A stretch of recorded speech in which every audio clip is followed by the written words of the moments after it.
Survival House Network. And don't like the brags, I don't like the boast. They like hot butter on the breakfast toast. Watching flicks, talking chicks, I like to motorboat. Can Riverman make it, yo, a check? Nope. So look at all these movies I got. Commenting like, should we watch them or not? And I know they just be acting for cash, but I still got one question to ask. Like, why'd he do that, do that, do that? If that was me, I'd be like, screw that, screw that, screw that. I'm an alpha, I'd eat through that, through that, through that. So why'd he do that, do that, do that? What's up, everybody? BTM, we're back here to finish off our Back to the Future trilogy. This time, until we got Josh James from the R-Rated Horror channel.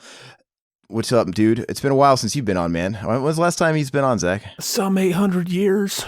Yeah, something like that. Was it the John Waters? That infamous one. It was the last time Aaron went full retard on the podcast. Yeah, you better, and I'm saying, man, you better watch your fucking step on this one, because every time Josh comes on, he has this inkling that he comes on and he's got to be, no, I think he's bad juju, because it's fine. I don't know what him being Jewish has to do with anything. Well, first of all, like, remember Batman Returns? Like, that was like the last like legit like good movie podcast you guys brought me on.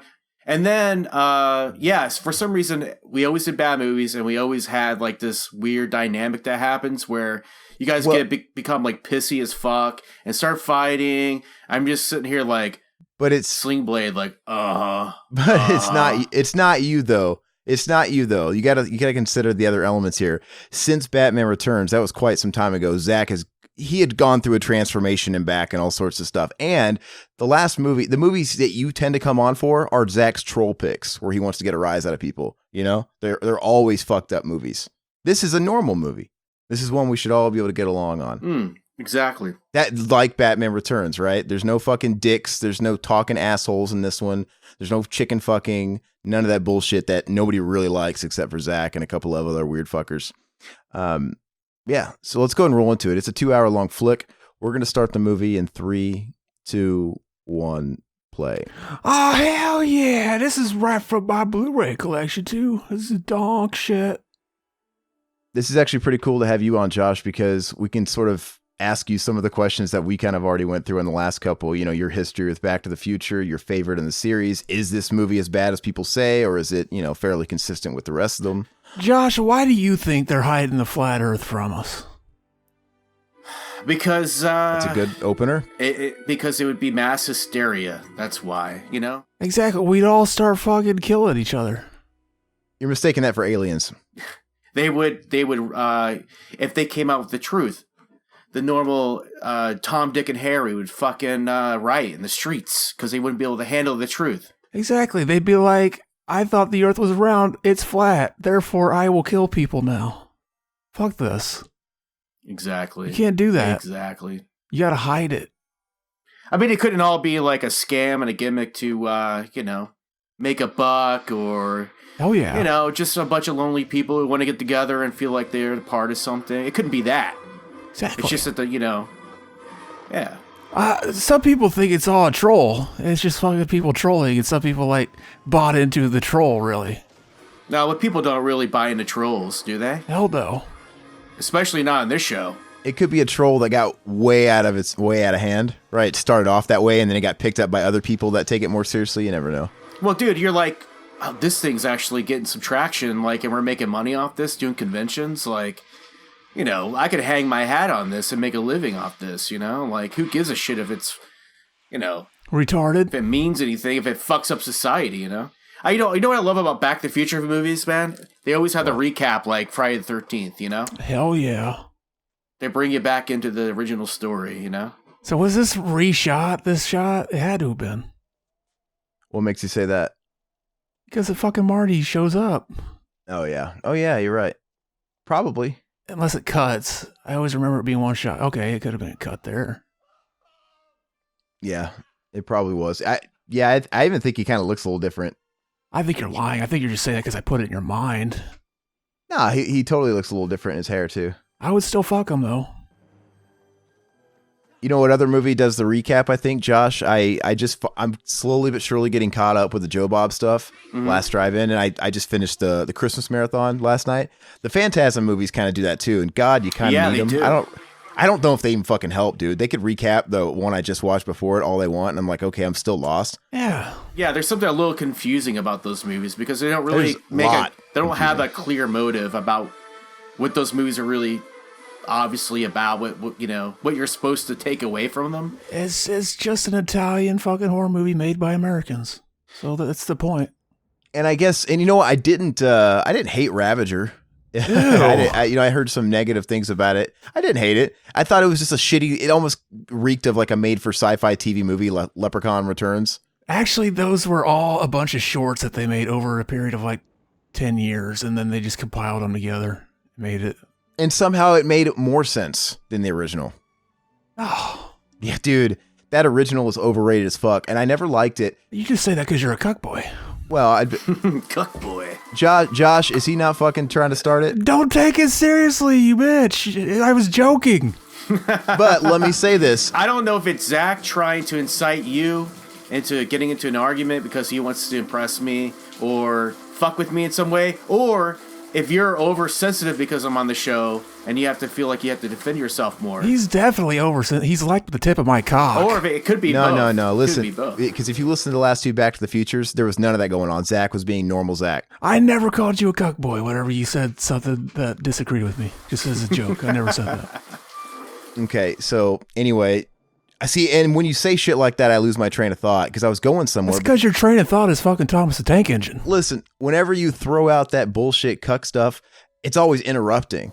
Maybe I need to stop coming on the show because I'm like a toxic element. You never even came on the show. We'd know if you came on the show. Oh, I've came on the show before. All right, so Zach, if this is how it's going to be, man, you know how it always ends. I'm serious. Let's enjoy this fucking movie.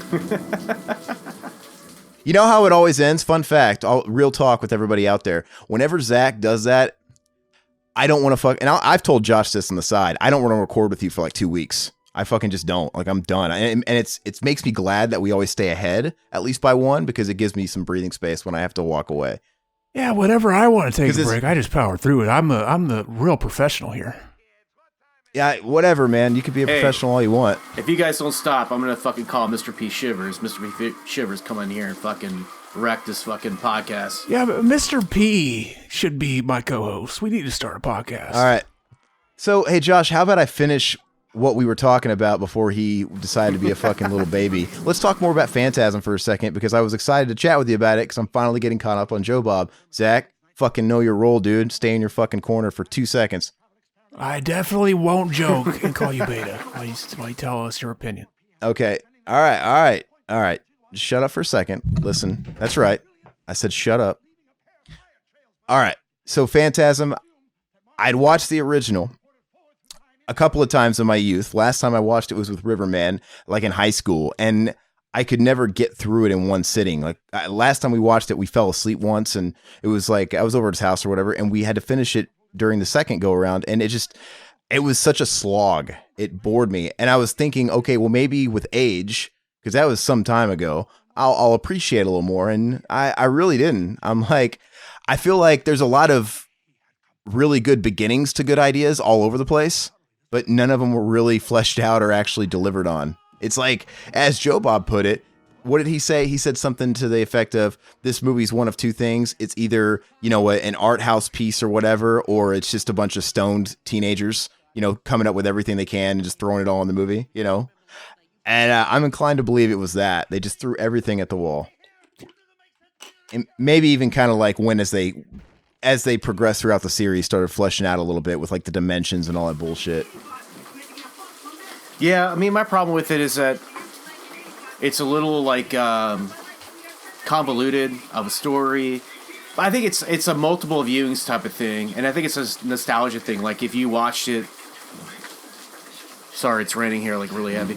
If you watched actually, is somebody not wearing headphones? Because I hear the movie through somebody's speakers. I don't know if that's going to affect the recording. That might or be what. me. Sorry, that's me. My bad. I'm a little rusty. No, I was saying, the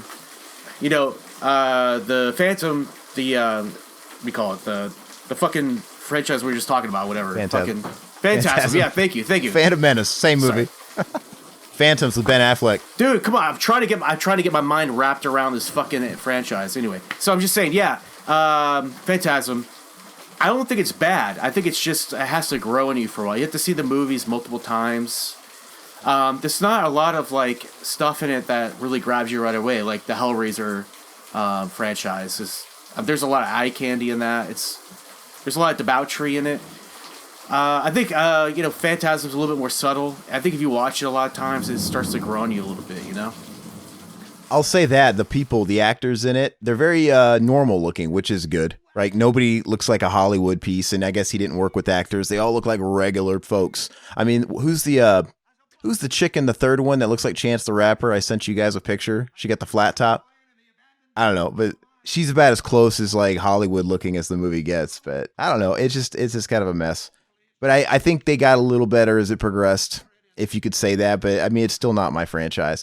And it seems to disregard aging, right? The tall man, even though he's from like another dimension and he's already from the past, that would, if he was like from the 17 or 1800s, I don't remember what it was, some scientist, that would insinuate in the first one that he doesn't age. Yet he clearly ages 40 years across the series, and same thing with like Mike and all those other people. I think some of the later entries are actually better. Like, with Reggie and stuff, like it becomes more fun and a little less like too eccentric for the mainstream crowd. But when they hit Ravager, it's like it's over. Like they really should have stopped. That's Aaron's problem. He's too much of a normie to get it. You just don't get it, bro. I thought Ravager was fairly simple and it was kind of refreshing. It's fairly retarded. And I'm like, all right, fine. We're on the home stretch. And Joe Bob did the whole 12 Days of Phantasm or whatever, that song at the end. I thought that was pretty cool. And I actually wondered, like, how much is this really on the spot? Because they started bringing out, like, the people in the little dwarf costumes. But there was moments where he kept acting like he really was thinking about the next verse. But I don't know. It seemed awfully planned. But because I fucking suck at that 12 Days of Christmas song. I forget, when you're going backwards, I forget what I said, like, 3 days ago, in the song. And he did really well. They all did really well. Nobody fucked up. You ever hear Gigi Allen's version? No. 12 Days of Christmas? It's pretty donk. Does it end with him wiping shit on himself? I don't know, but it was on the same album where he just recorded himself jacking off into the microphone. It was pretty donk. I mean, say what you want about Gigi Allen, and like he was a fucked up person, but he lived his life the way he wanted to and didn't give a shit. I mean, he gave a lot of shits, but you know what I mean, like, figuratively speaking. I want to go to his grave and spray my cummies all over it sometime. I mean, you could argue he was the epitome of punk rock. But I've always said this because he brings them up all the time, and I think there's a kindred spirit there. I think he's your spirit animal, Zach. I'm him reincarnated. You probably are. I mean, I don't think that's possible because, I think he was alive when you were alive. Because it's fucking stupid. But, yeah, that too. I don't believe in reincarnation. Zach, well, if you don't remember that, then how the fuck is it even like you ever lived at all? Like, all you have is your memories. Like, oh yeah, you live again, but you don't remember it. So basically, nothing. You're just born and you're a person. That it makes it sound like we're just recycled souls, recycled energy. Like there's a limit on them, And as I proved in the last commentary, we're just fucking retarded monkeys. You were talking about the Irish when you said that. I wasn't. We were talking about Irish stereotypes in the potato famine, and then depict the way they depicted them in like political commentary back in the old days, and they used to draw them like monkeys and the alcoholics and all that stuff. And I said people were racist because we're just glorified retarded monkeys. Okay, and we still are. You took it as I was calling them retarded monkeys. I don't even know, man. I can't remember what I ate for breakfast. I didn't eat for breakfast anything. So yeah, because you don't fucking eat. You're fucking anorexic. Oh, Josh, you want to put some commentary on Zach? Didn't you say when we showed him those pictures of Crypticon, you were like, somebody give him a fucking cheeseburger? Mm-hmm. I was actually legitimately like surprised that I was like, wow, Zach fucking did it. He fucking slimmed down like hardcore. I was like, man, he's a rail, dude. Good for you, man. I like seriously, nice job, dude. You fucking corrected your shit, and you're keeping your diet going, and that's really hard to do. Yeah, and I'll give you a lot of praise for that because I know how hard it can be. So praise me. Yeah. Get on your fucking knees and tell me you love me, Josh. Yeah, dude. Anytime. Like, hopefully next year at KC, man, I'll fucking, I'll give you a wrister and a rim job. How about that? I'm not doing KC next year. No, well, seriously, we've mentioned this before, but they keep moving venues, and the venue that they're at now, the Red Lion Hotel that they have the deal with, that's by the resort, and dude, they fucking shut it down this year after this year's convention because everybody's a bunch of wild. Yeah, everybody's. First of all, I hear it was really dilapidated and it wasn't kept up, and the hotel, the owner. Do you say dilapidated or dilapidated? I need to know what the actual pronunciation is because you confuse me every time you do it. What are you saying? What are you saying that's different? Dilapidated with a D. Josh, what's the spelling? I don't. Whatever. That's how it's spelled. Hey, by the way, can I just say that I'm really sorry to all you fans out there in Revival Land that I couldn't make it to the convention. I really wanted to have the most earnest, sincere, desire to do it, but the timing was just fucked up. Exactly. We'll make it up sometime, maybe in 2020 or something, you know? We needs to actually do the fucking, that'd be dog if we went to Las Vegas. But go ahead and finish your story, because they shut that shit down because of what? Okay, so it depends on who you ask. The owners of the hotel apparently booked. They just left it and abandoned it and fired everybody, because they're saying the people that lost their jobs, they were on social media kind of blowing up everything, saying, you guys came in and fucking wrecked the joint. Because all the parties were in the hotels this time around. Nobody was outside because it was a different vibe in the convention center. Everybody went back to the Red Lion or whatever, where they were having their after parties, and it was just a bunch of fucking idiots drinking and getting drunk and ravaging the place like a bunch of Vikings. Did we even bring up the fact that we went there and did a podcast that hasn't come out? It'll come out in October. It was pretty donk. We talked to some cool dudes. I want to say maybe it wasn't on a podcast. They were really cool dudes, but after doing a podcast like that, it made me appreciate what we do, because I don't know, maybe it's just me, but they were very, they were like every other podcast. It seems like people that want to start podcasting, that's great. I'm not knocking on it. They all act like there's curriculum. Like they went to some school and were handed a book and this is how you talk. Oh yeah. Oh yeah. Great. This is my podcast voice. Hello. Like they're fucking. Yeah. See, I think people do that just as a fucking monkey see, monkey do. It's just what they do. Well, and they don't know any better. They're like, oh, this is how I do it. I'm going to emulate. I put on a voice to do this, and it's kind of a fucking what's it called? Well, it's not the voice. You know what I mean? You know what I'm trying, the radio voice that people try and do. So I will give you that. They had some donk equipment though. I wish I would have asked them what their equipment was. Donk. Zach is, I almost remember what they were using. I was trying to take a mental note, but no, Zach does. He puts on a character. He's nothing like, if you guys saw him at KC, William Lowry was there. He could attest to it. He's very quiet. He doesn't fucking talk. He's very reserved. He's literally like a perfect little angel. I don't know what you're talking about. It's weird. Dude, so I got to tell you about, let me interject with a little story here. I got a friend that I used to work with at my remember that part-time job where I was like working nights to save money to go to Vegas? That never happened. Mm-hmm. Yeah. Well, I made a friend there, and her name's Nicole, and I turned her on to the Revival House podcast. Hell yeah. I asked her to record a message, and she did. So I'm going to play it for you, okay? Oh God. It's short, but I bet it's heartfelt. Is it Pete Shivers? It's fucking Pete Shivers. Let's go. It's not Pete Shivers, all right? Okay. He doesn't even know who that is. Exactly. I mean, I don't know the guy is. Would I set up Pete Shivers? Dude, he's pulling the whole Peter Parker Spider-Man thing. He takes Spider-Man's pictures. All right. I swear to. Okay, look. I was like, hey, I'm on this podcast. You should check it out. You know, I have my own podcast, but I go on this other podcast. I was like, she likes to listen to podcasts, so she gave Revival House a chance, and she just fell in love with Zach. I think it was actually the show we did with Wazelle, we call it the Shining Show. Yeah, that's a good one. Yeah, she's like, oh, Zach is fucking hysterical. So she recorded a message for you. I haven't listened to it. All right. I haven't listened to it yet, but here it is. All right. Zach, I love you. Hell yeah. That's high praise. See, I got some fan, baby. I got a fan. You got a new fan. Do you have a fan, Aaron? No, I didn't think so. That's what you get. I've had fucking stalkers, dude. Oh yeah, I forgot. I don't want any fans. I don't. Trust me. It's cool if it stops there at the audio message. Which that reminds me, we have that number up and we get messages and we never fucking think to check them. You know what I mean? You fuck boy. Yeah, so there's a couple in there. I'll have to pull it up eventually. I need to get rid of that fucking number. It's funny because every time I say I'm going to record a podcast, she goes, "Are you going to have any guests on?" I was like, "Not Zach."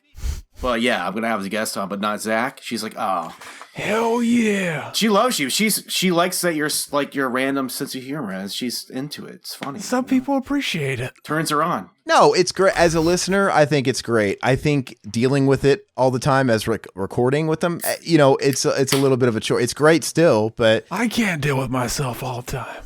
It is a different, Josh, you got to understand, it is a different animal than just, I think it's like you take a famous band, right? A great band that has a lot of inner turmoil and it takes a lot of shit to keep that band alive and pumping out, good material. As a listener, you fucking love it, man. I love listening to the sound of a band fucking falling apart on record. It's great. But, it's obviously a lot more work on their end to kind of keep it together. That's not at the same scale of an analogy there, but that's the only thing I can sort of liken it to. But no, it's great. Zach's awesome. That podcast in particular was a good one for her to get the introduction to Zach because he was on fucking fire. Basically, Eric just told us that me and Josh are the Beatles and he's Yoko Ono. That's basically what he said. Tried to tear it apart from the inside. I try and pay him a compliment, everybody. Did I not just try and pay him a nice compliment? Okay. Well, anyway, I give 2 fucks. I don't care, man. That's great. I give 2 shits and a fuck.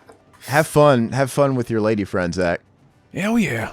You know what? It's gonna be William Lowry and the fucking Waitress all over again. We're gonna watch fucking Pink Flamingos and laugh at the butthole dance. I bet. No, dude. If she has a brain in her head, man, she draws the line there. Trust me, like everybody else.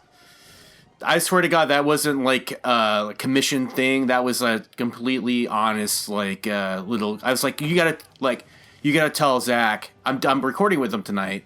I was like, you got to tell Zach exactly what you like. Give me something. Give me a little soundbite. Let him know what you think. We never thought it was fucking stage. We know I'm charming. I'm a charming fuck. Exactly. And I don't know whatever happened to the Vegas thing. There was something. It wasn't like it just didn't happen. I think we were working out alternatives or something. I don't remember what happened. It became very expensive is what happened. So it's understandable. I'm not like trying to be a douche about it. I get it. It's totally cool. But who was it? I think it just became too expensive. Yeah, the tickets. And then we were like, then we were talking about maybe just going to Arizona and then we could drive there. Because I think it was, what wasn't it like over like a holiday, near a holiday, and the tickets were outrageous? It was around Halloween, yeah.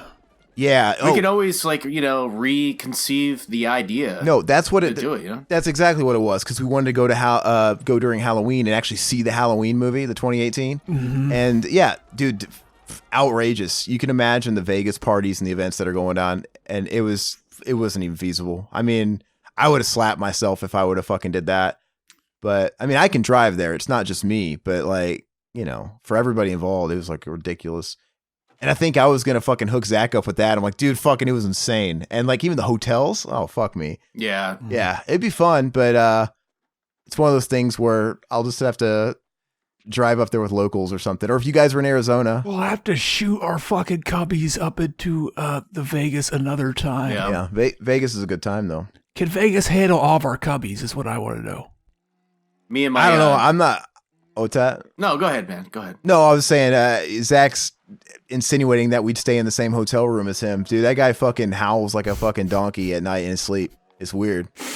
That's awesome. I slept with a naked riverman over fucking being near the howling donkey. I'm a tortured soul. How much anus gases were inhaled that night in that room? I can only imagine. None.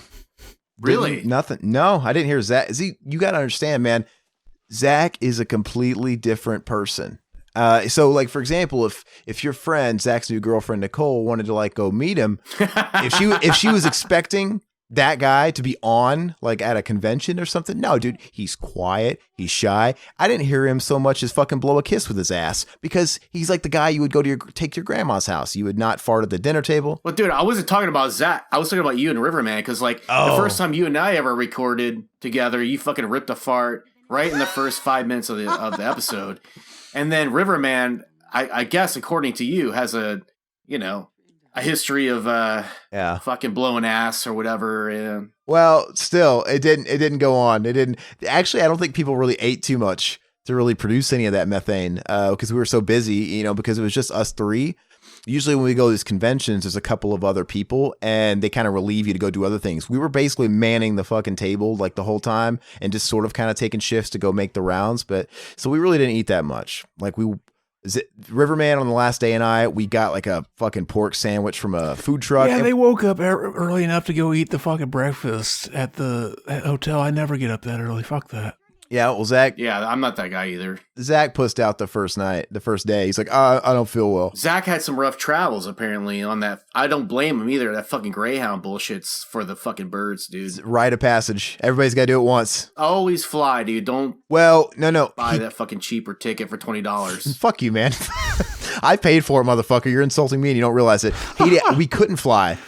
Okay, it's this running joke now. I think it's funny because Adrian actually commented about this. I'll read it later. The Omega. But Zach lives in a fucking hole in the wall, like town, right? He had no options. He can fly out of Champaign or he can fly out of Indianapolis. You should have taken a bus from your little town to Chicago and flown. Dude. No?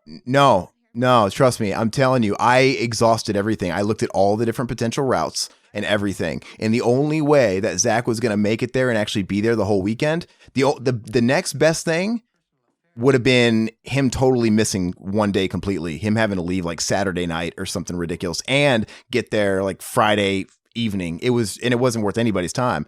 So that's just the cost of living in a small town, unfortunately. I did that too, man. I lived in a place in Missouri and I had to fucking take buses for a time and it sucked. So my question is, how do I manipulate Aaron to pay for me the next get together so I don't have to pay? Well, you know what's fucked up is the fucking bus that he pretty much had to take wasn't really much cheaper than the plane. I was happy to pay for the plane, but it was literally like $20 difference. He was actually going to pay for the plane for Vegas because his logic was, well, we've been doing the show all this time and you do all this editing and shit for free, so I'll pay for it. And I was like, okay. Yeah. Yeah, I mean, that's fair. Yeah. That's fair because, I'm sure you do work hard. I wish I had a producer that fucking cut together all my shows and shit like that. Anyway, just because he had to, just because he had to sit on a bus, a stinky ass bus, it didn't make it any less cheap. Let me tell you, it sucks. And they fucking screw you on price when you have no other options. Like Greyhound's not cheap, dude. You would think it would be. You watch those old movies in the 70s and it is pricey depending on.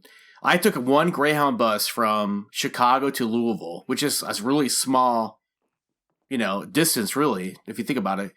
And it was absolutely horrible. We stopped in Gary, Indiana, and all these fucking dudes got off the bus, went to White Castle, brought White Castle on the bus. They couldn't go to White Castle and eat the White Castle at White Castle. No.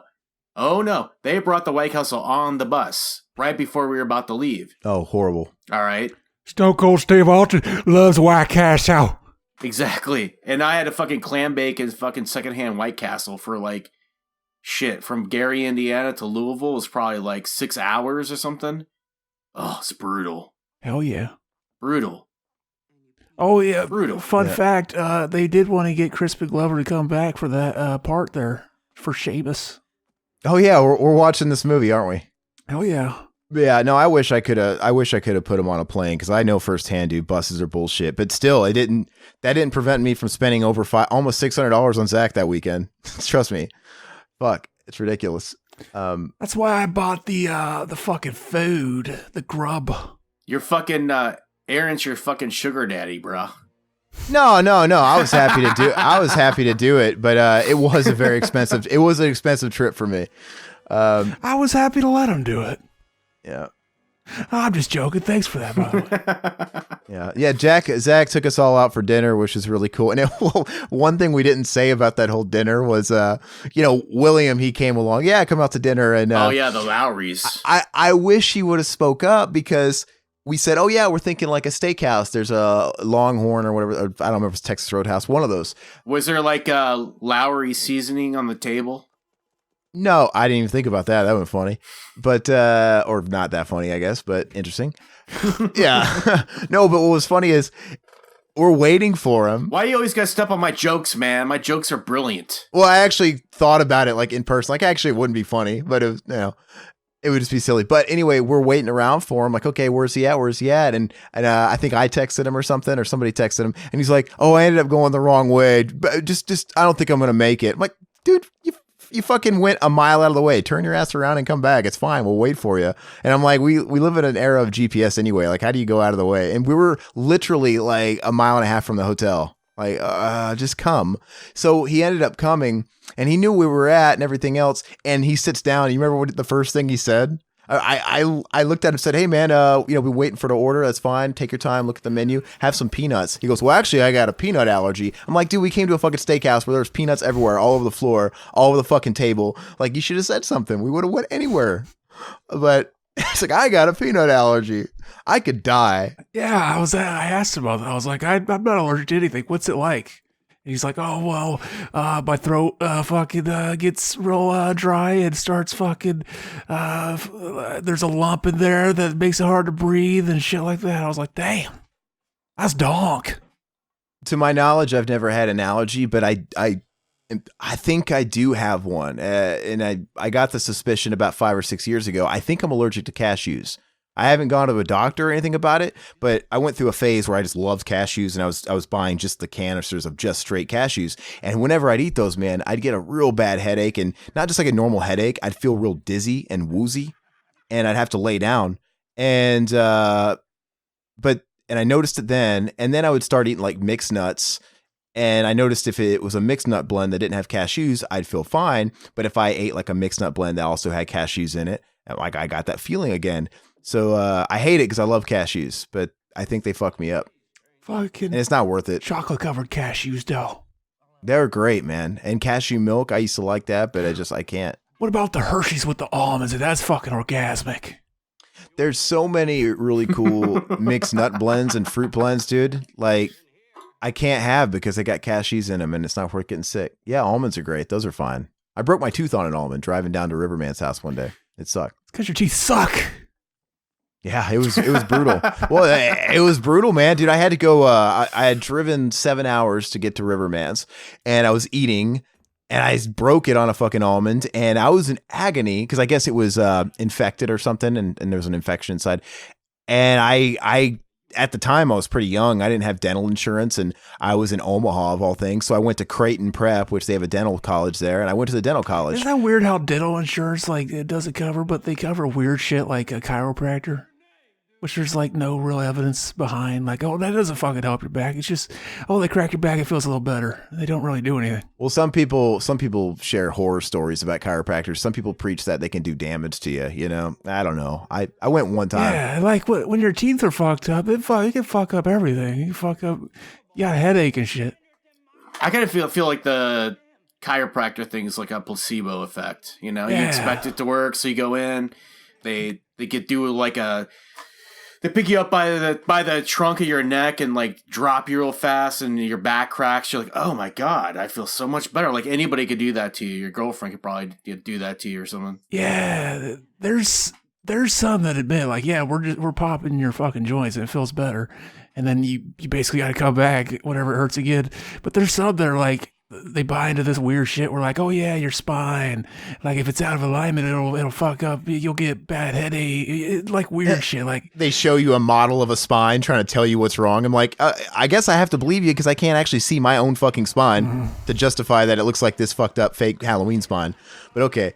But no, what's funny is, you know, those chiropractic offices that are almost like chains, you know, the bigger ones, they try and get you to sign up for like memberships, right? Where you can come in like once a week to get adjustments or whatever. I went into one time and whatever, it felt all right. And I'm like, you know what? I think I'm good now. They're like, no, we really think you should come in once a week to get that adjustment. I'm like, you guys sound like a gym right now.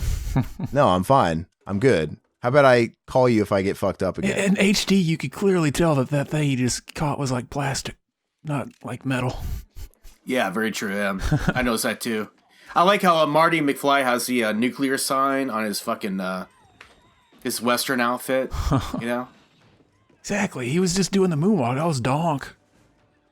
And that's a little dated for '90, which is funny. So, Josh, I want to hear your history with Back to the Future. We never really got there. We started on it and then went fucking all over the place. Yeah, you got sidetracked on your fucking teeth story too, where you went to like a college or something. Oh yeah.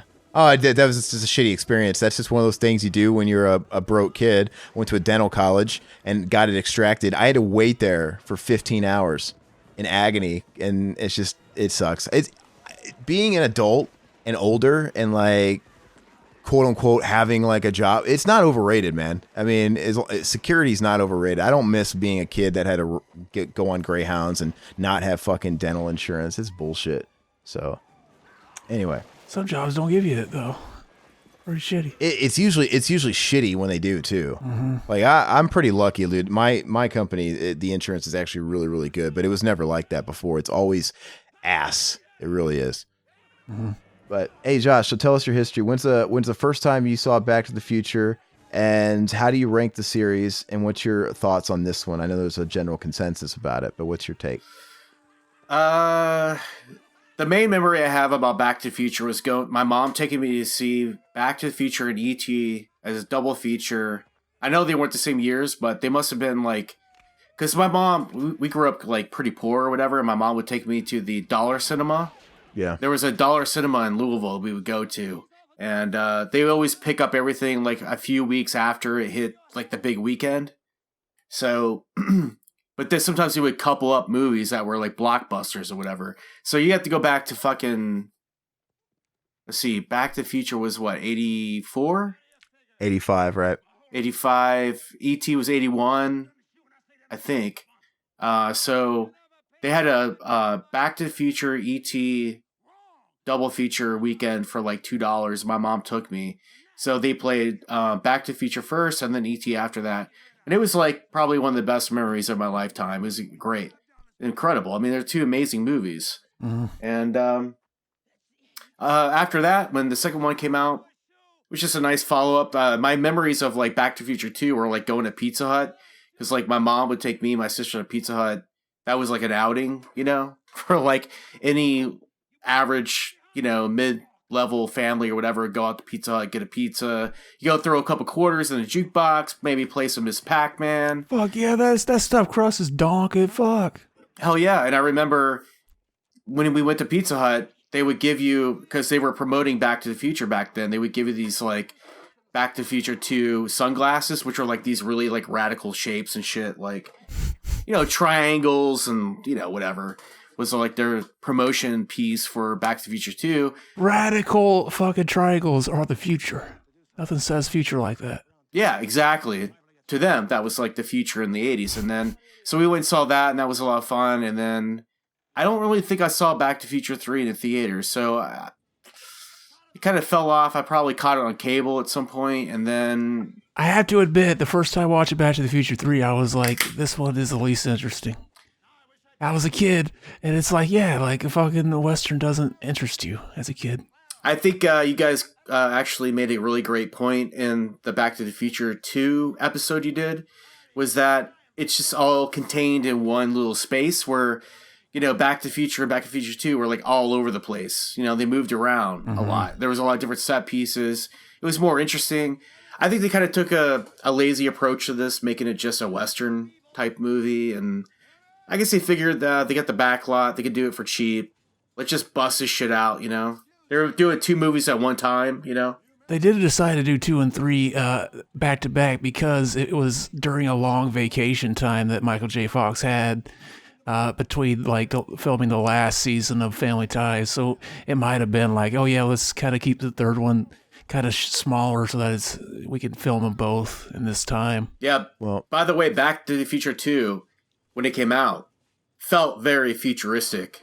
I mean, it felt like a really reasonable imagining of what, like, 20 years down the road would look like or something, I mean, not true to life, but like anything could be possible kind of thing. Now we look at it now, it's like so dated. Mm-hmm. You're like, oh, it's just ridiculous, whatever. We don't even have hoverboards yet, even though they've been trying to make them for years, whatever. But and there was some lazy filmmaking though with the DeLorean. There was a lot of like cut off shots with the DeLorean where you could tell they just had it on a lift. And I got a great idea for making hoverboards. You ready for this? The bottom of the hoverboard of the movie always looked like a fucking, like there was a magnet there, right? So I say we put magnets under all the streets, and then you make the bottom of the hoverboard the same end so that they retract. But then they'll be flying all over the fucking place, breaking necks and shit. Yeah. It'd be donk though. Not to mention the tax expenditure. Fuck me, because we'd be paying for it, man. On the topic of it being more of a contained movie with the sets and whatnot, that's the first thing I thought about too when we popped this one on, because this one is longer than Back to the Future 2. It's 2 hours and it never leaves this Hollywood backlot, like Western backlot. It's interesting. So I wonder if the pace comes off. It's been a while since I watched it, just sat down, but I don't know if the pace is overall slower than the last couple. But what I like about this movie is that Doc Brown was like, fuck it, I'm gonna drop some nuts and make some babies, like with this like 1820s or 1880s chick. Oh yeah. He's like, I don't give a fuck, He fell in love back in the 1880s. And He's like, his kid that he has is like weirdly obsessed with his cock later. We'll see in the movie. And he's just got a lack of responsibility when it comes to fucking up time. Like, oh yeah, I'll go, like you said, I'll go back and fuck this it's a great 19th century woman and begat children and all that. That's weird. I mean, what did he do?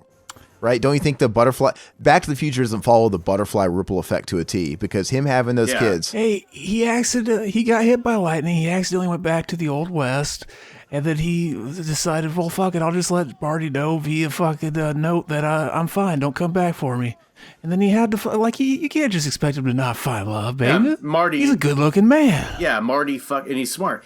Marty fucked it all up by coming back to get him. He could have just died in the Old West, which I'm sure, fucking Doc Brown, man, he's a man of the world, He knows what a good thing when he's got it. So Marty essentially came back and fucked everything up.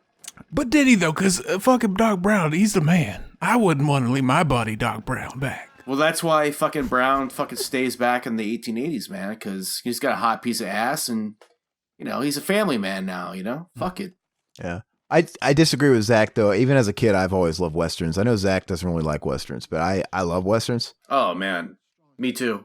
I love Westerns. I could watch Westerns all day. And I wish there's a couple of people that keep trying to make the Western come back, but it's always in the form of a remake, right? Mm-hmm. It's like, okay, Magnificent Seven remake, or they're doing another one too. I can't remember which one they're doing, but it's just like, I want it to come back, but you guys need to have like a really good, 310 to Yuma was good, but once again, it was a remake. Anyway, I digress. I liked it. I liked the Western, but now as I'm older, clearly it's a very affordable sequel to make, because it does. Mm-hmm. It looks like it's all on a backlot. For the most part, right? Except for those like scenes we just saw, second unit where they're by the mountains and whatnot. But was this, if they were only going to make 3 movies, was a Western the best? We could have went anywhere. Did they go back far enough? Like, what if they went back to like the 1700s or the 1600s? You know what I mean? Like, would you have rather had a different time period than this? Well, the thing is, dude, they have to keep it in the United States. So if we went back any further, it'd be like it'd be like all Native Americans and shit. So what do you got? You got. If you think about it, the whole series revolves around that clock tower. So this is kind of a good, going back to when the clock tower was built, kind of makes sense. Exactly. Yeah, I agree with Zach on that one for sure. It made sense. I mean, Bob Gale had to come up with some shit for this, right? But it's so much smaller because the second one was a bit of a visual spectacle, like you said. They went all out with the set design. You have the DeLorean. You have all this stuff going on. This one is very down to earth. It looks like it could have been pulled off on a much smaller budget, and I don't know. You would have thought with Spielberg, kind of because Spielberg helped produce it, right? I know you got Bob Gale and you got Zemeckis, and Zemeckis was his underling or whatever. But I don't know. They could have went all out. They have the money. Go out and do fucking dinosaurs. I bet they were just like, the fucking crowd's clamoring for a sequel. Let's just get 2 and 3 done real quick. Get it done, get it out of the way, and then let's just end it. Let's just have it be what it is. Yeah. If they went with dinosaurs too, it'd be really fucking dated looking by now too. It's probably a good thing. Yeah. Hey, you know what's so funny? You mentioned they had extra time because Michael J. Fox was on vacay, so that could have played a factor into it too. Because I imagine they could have filmed this movie and scheduled this movie a lot tighter because it's basically 1 or 2 set locations. You know what I mean? They could have scheduled it easy. They could have, I don't know, man. They could have knocked it out easily in that 5-6 weeks if they wanted to. Mm-hmm. And there was no threat of going over budget or too many reshoots or whatever. Can you imagine if you had like $1 million? Can you imagine if they went all out and did like a Bill and Ted style, like on a huge budget where they went to multiple like spaces in time? Mm-hmm. Clara, yeah.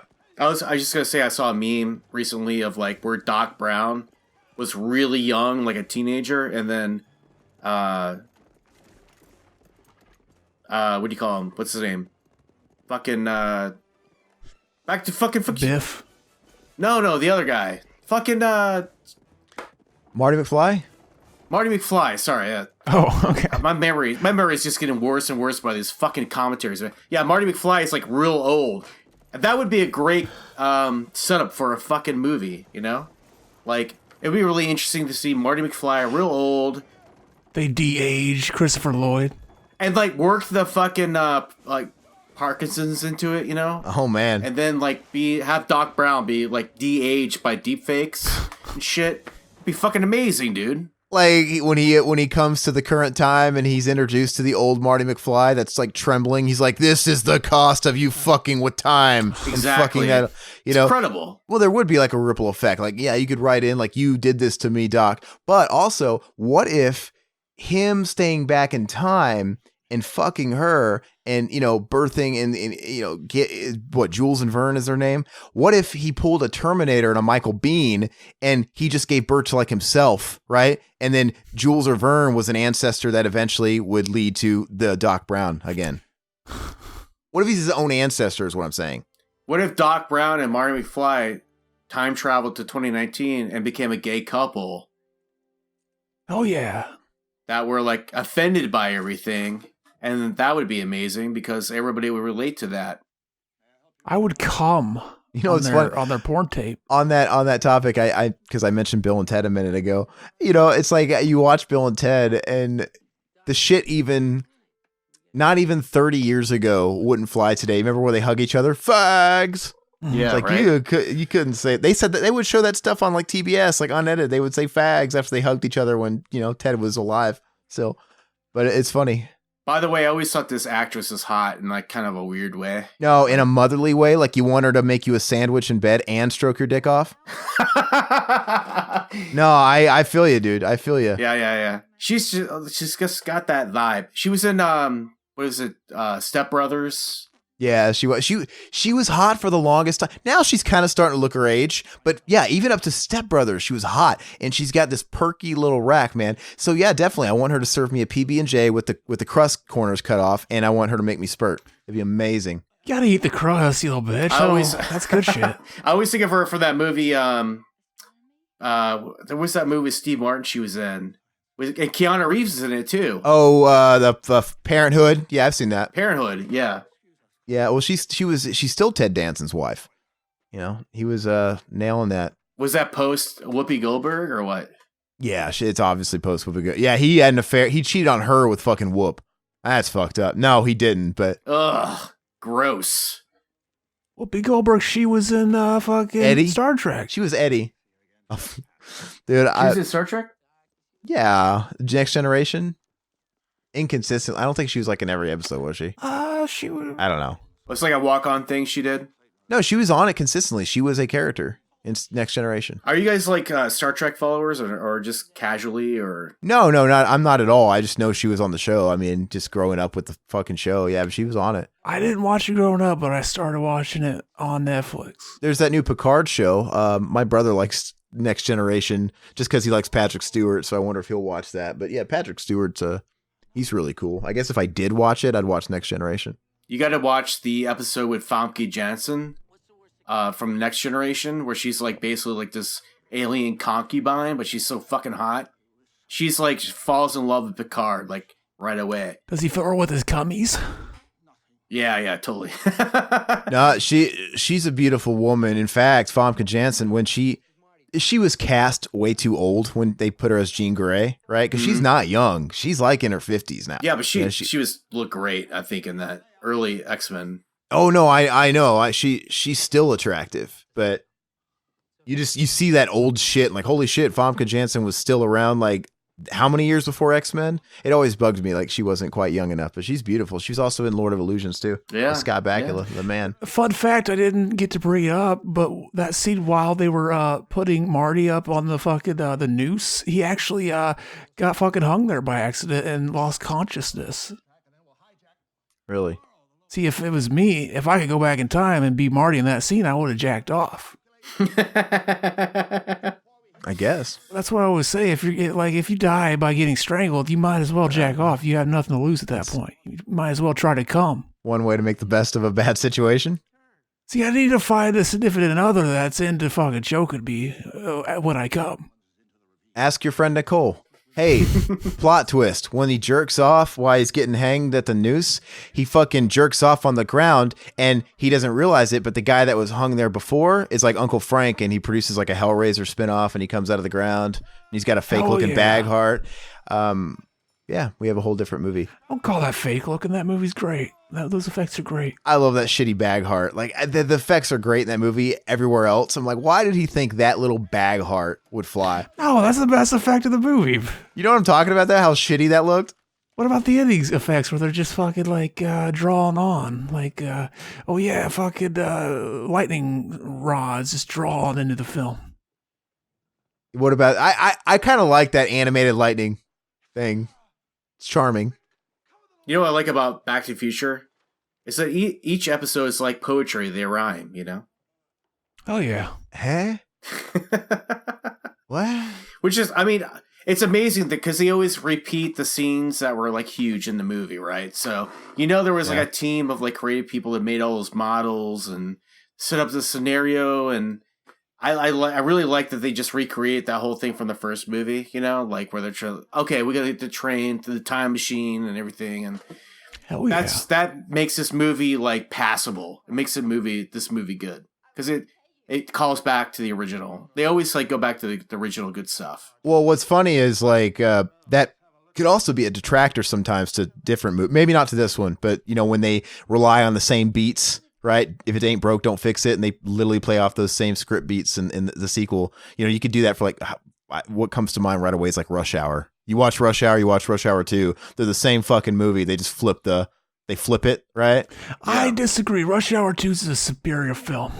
It is. I didn't say one can't be better than the other, but they flip it. It's the same thing. You know, in the first one, Jackie Chan's the fish out of water in LA, and in the second one, they just put Chris Tucker fish out of water in Hong Kong. It's the same. What do they do in the third one? The third one, they changed it up a little bit where they went to fucking France and it was shit, right? It failed them in this regard. But the second one, yeah, it is funnier just because I think I like the aesthetic of Hong Kong better, but they even say the same jokes, right? Can you understand the words that are coming out of my mouth? Except they just reverse who says it. Mm-hmm. And it worked once, man, but yeah, they couldn't do it for a third one. They're supposed to make a fourth Rush Hour movie. That's been talked about for years. What are they going to do in this one? This time we're doing the exact opposite. They're fish in water. They're gonna hopefully resurrect Chris Tucker's career. That's what they're gonna do. They're gonna do a fish in water story. They're gonna go someplace and everything's gonna work out fine. He fucked himself up, man. That whole thing with Rush Hour because when the third one came out, even Jackie Chan, as nice of a guy as he always comes off, he still came off really nice, but he was being truthful. He was asked in an interview because it was held up for so long. And he's like, well, to be honest with you, I love Chris, but he demands so much money and he has to understand he hasn't been around that long. He thinks he's bigger than he is, but but he was saying it much nicer than I am, but, and it slowed down. That pissed Chris Tucker off. Well, no, I'm not sure if it did or not, but Chris Tucker though, I don't know if you could slight him because he clearly was holding the cards. He's like, look, whether or not I've been in however many movies or whatever, these fucking movies are making a shit ton of dough and they can't do them without me. So he was holding out and he demanded $20 million, a $20 million paycheck. At that point in his career, it's like, who is he? And they fucking bent over and gave it to him. And then he didn't do anything after that either, or really in between it. And I think that was kind of his thing. He's like, I got fucking paid. I want to chill out. He wasn't doing stand-up, wasn't doing movies. He just wanted to fucking relax. Clearly that got him in trouble because he bought a whole bunch of fucking houses and cars, and he got in trouble with the tax man, right? Now that's why he's trying to get Rush Hour 4 made, and he did like a stand-up tour. I think he even called it something to the effect of like paying the IRS back tour, right? Because he was in trouble. He pulled a Wesley Snipes. He did, except he fucking ponied up the dough. Snipes did not, right? Apparently, Snipes just got casted in the new Coming to America 2 sequel. I saw that, which I'm interested in doing. So I'd rather have these 30 fucking plus year sequels than reboots all day long. I mean, they're kind of trump cards too for washed up actors or whatever. It's probably just gonna be a pseudo reboot. Yeah, I know, but still, I'll take it all day long over a reboot. And Eddie Murphy needs it. It's usually cheap too to kind of go to those old wells. But Eddie Murphy, I mean, he signed that huge deal with Netflix that was worth how much, Josh? It was a lot. I don't remember, but it was something insane. $80 million. Yeah, it was a lot. $80 million for a Netflix special to come out of a stand-up retirement. I mean, the guy used to be funny, and I'm sure he still is funny. So I'm all for him going back and making Coming to America 2. And you know, those fucking Netflix execs are like, let me hear some of the material before we fucking launch this shit. You know, like they got to be like watching him like a hawk because they don't need a flop on their hands like that fucking Amy Schumer bullshit, you know? Yeah. Well, dude, this is going to be a big deal, especially if it's really funny. Because, I mean, everybody's going to have eyes on it when it first drops. And if it's really funny, it'll keep that traction. But, you know, because he pretty much when he started doing movies and that stupid fucking album he had in the 80s, he stopped doing stand-up. My girl loves to party all the time. I like that song. That's a great song. I think it's a terrible song. I love that song. Dude, that song came on the... I remember when I was a kid, I heard that song. I've always heard that song. And one day somebody said, you know, Eddie Murphy sings that. And it was one of those instances where I was like, is my whole life a fucking joke? Is this some elaborate SNL skit that I just now like fucking, it's hitting the fan? I play that song every time I bring a girl over to my place. I mean, I don't play like James Brown or I don't play, you know, something super romantic. I play like Party All the Time by Eddie Murphy because like gets girls in the mood, you know? Do they ever fuck you? I enjoy, well, for Eddie Murphy to have fucked Josh, he had to be a tranny, a hooker, right? Because didn't he do that? You know how he swept that under the rug? Picked me up on the side of the road. Dude, he swept that under the rug really well when he got arrested with the transsexual hooker. I was just giving it a ride. All right. You know why? Why? Because he didn't play into the media. He just fucking shut up about it. That's the trick. I think if you just don't like defend yourself too much, it'll just go away. See, I would have played right into it. I'd be like, I always want to get fucked by a chick with a dick. So I tried it. You're right, though. There's too much shit flying out there. There's a new story. Even back then, there's a new story every day. People will forget about it in a week. You fast forward to today, dude, fucking... We were just talking about that one guy, that billionaire going down for fucking sex trafficking. We already forgot about that because we had 2 school mass shootings like fucking the next week. Like it's seriously, people forget about everything. So yeah, I guess he did the right thing. But no, so it's a big deal. I think it's a huge deal. Hopefully he's still funny in interviews, I think. So he's probably got it. But I remember him doing an interview on the Tonight Show a couple of years back. And that was one of the questions, like, do you ever miss stand-up? Would you ever think about doing stand-up? You know, clearly the movie things have been rocky for him for a while. He keeps getting roles, but they're fucking shitty. And he said no, because he's afraid I wouldn't live up to what I did before. He doesn't, you know what I mean?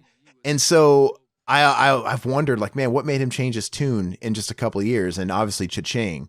He can't get Pluto Nash 2 greenlit?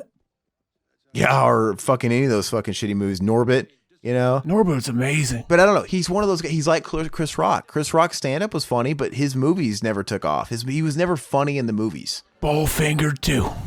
Eddie Murphy was funny in his movies in the 80s. That's really about it for me. You know, so I bet he was king on the stage, so we'll see what happens. You didn't think he was funny in Shrek? I never really cared for Shrek. I didn't really watch him either, so it's they didn't do anything for me. I was thinking about this recently. You know what Netflix could do to fucking up their game since the fucking Disney Plus is coming out and shit? They should fucking open it up to content creators. Imagine a fucking BTM Netflix channel. And then it would just become YouTube. Exactly. They just don't do it shitty like YouTube does. I think that would cause a lot of trouble real fast because they'd have a whole lot of shit on their hands to monitor, right? I think that'd be a disaster. But party pooper. The Disney Plus thing, well, you know what I mean? It would be a whole different, that's like changing their business model completely. And then YouTube's got that stuff on lockdown anyway. And everybody hates fucking YouTube. Like, Netflix, what's it called? Disney Plus, they announced the package deal where you get Hulu. $6.99 or something, or? No. So it's $12.99, but you can pay $13 for Hulu and Disney Plus. You get ESPN for free. No, see, you get all three, right? And that's cool if you like sports. Zach was like, "Hey, can I get it like at a discount if I don't want ESPN?" But Zach, if you have Spotify, you already should be getting Hulu. I don't have Spotify. I just have it free somehow without having to pay. Oh, with the commercials and the ads and stuff. Oh, and you can only change tracks like 5 times in a day or something silly. Oh, it lets me fucking just change how many times I want. I don't know what the fuck. Yeah, I have been on it since it fucking launched beta.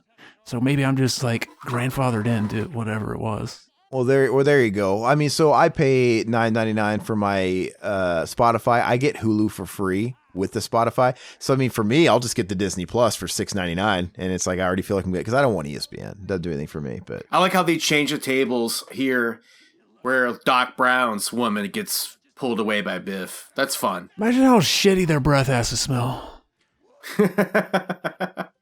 No, that is really funny, and I do like that. And we had made the point on either Back to the Future 1 or 2, I can't remember. Had Crispin Glover not been, nixed from these movies, they probably would have had him play Seamus McFly. I just said, yeah, it was written with him in mind, but Oh, was it? Okay. Yeah. Yeah, it just only makes sense. It doesn't really make sense for Marty to be playing the double role. Mm-hmm. I think they were trying to bring in the idea that he had some fucking inbreeding going on in his family line. Which is hot. I was going to say it'd be really funny if this whole thing degenerated into like some weird nudist colony where like they're all like related and like nude and they just all lived on the beach somewhere in Canada or something. That'd be my dream. That's the Back to the Future movie we need. Marty McFly. No, Marty McFly and Doc Brown at Jonestown. Hell yeah. Right? Exactly. Cult movie. That'd be great. Like Marty and Doc, they fuck up the timeline so much. They're like, you know what? Let's just take this all fucking down to the basics, and we're all related, so who gives a shit? What if they go back in time to stop the Jonestown massacre, and instead of fucking, whatever that drug was they put in the Kool-Aid, they just jack off in the Kool-Aid? That'd be donk. That'd be weird. I mean, I think that would just be a thing where it'd be cool to say you did. I don't know if it would do anything. Yeah, you could call it Jack to the Future. Jack, that's the porn parody. Hey, so in this one, he said, nobody calls me Yella. Was it Yella in this one? Yella. Okay, so he's offended by Yella now. And just yesterday, because this movie takes place like a couple of days after what he just did in Back to the Future 2. Before it was chicken. Now it's Yella. Well, technically, it takes place years before Back to the Future 2. Well, you know what I mean? Like in Marty's real time, how much later is this? Just a couple days? Look how fucking hot that boy looks with a beard. I'd fuck him. Oh, Biff, release your nuts into me. Michael J's a little dude, man. He's a small guy.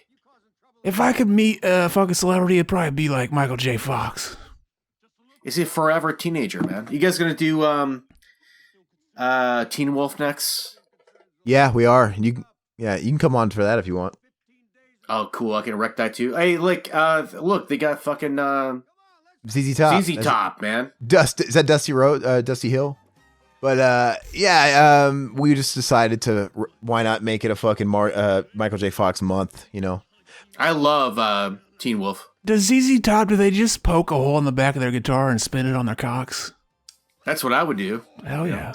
Apparently, fucking, there's a fun fact about the guy while they were filming this scene. I guess they had to fix the camera or something, and fucking Marty like suggested, oh yeah, see, because they were really like mic'd up to play, and like, oh, play this song, and then like 5 hours passed, and everybody's like requesting songs, and then they're finally like, hey, Zemeckis, did you fix that fucking camera? He's like, yeah, it's been fixed. I just didn't want to stop the party. And then he got lit. He fucking did some coke off a hooker's tits.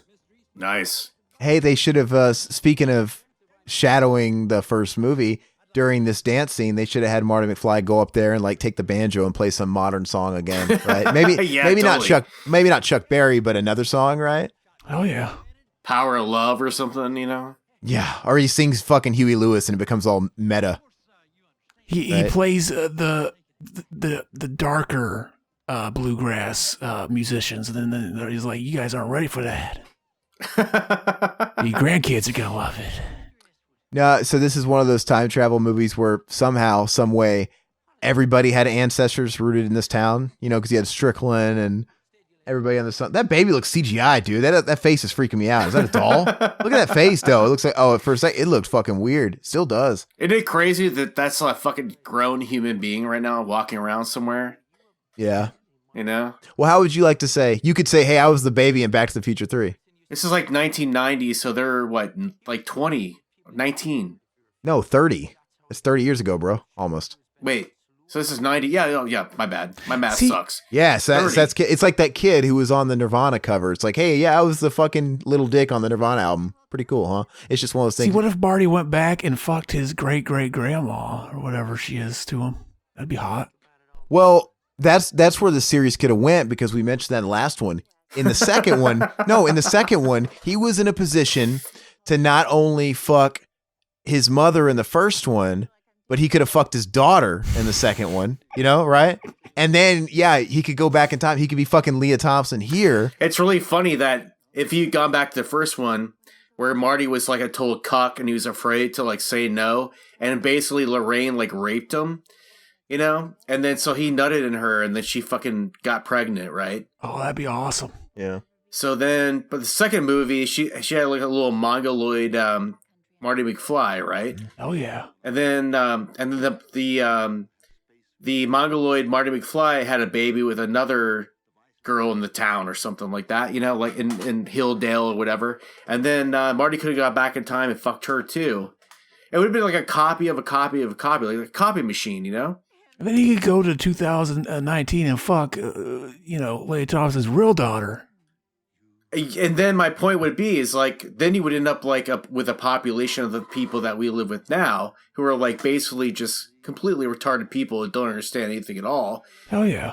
Don't understand basic math. They don't understand, human interaction in the slightest way.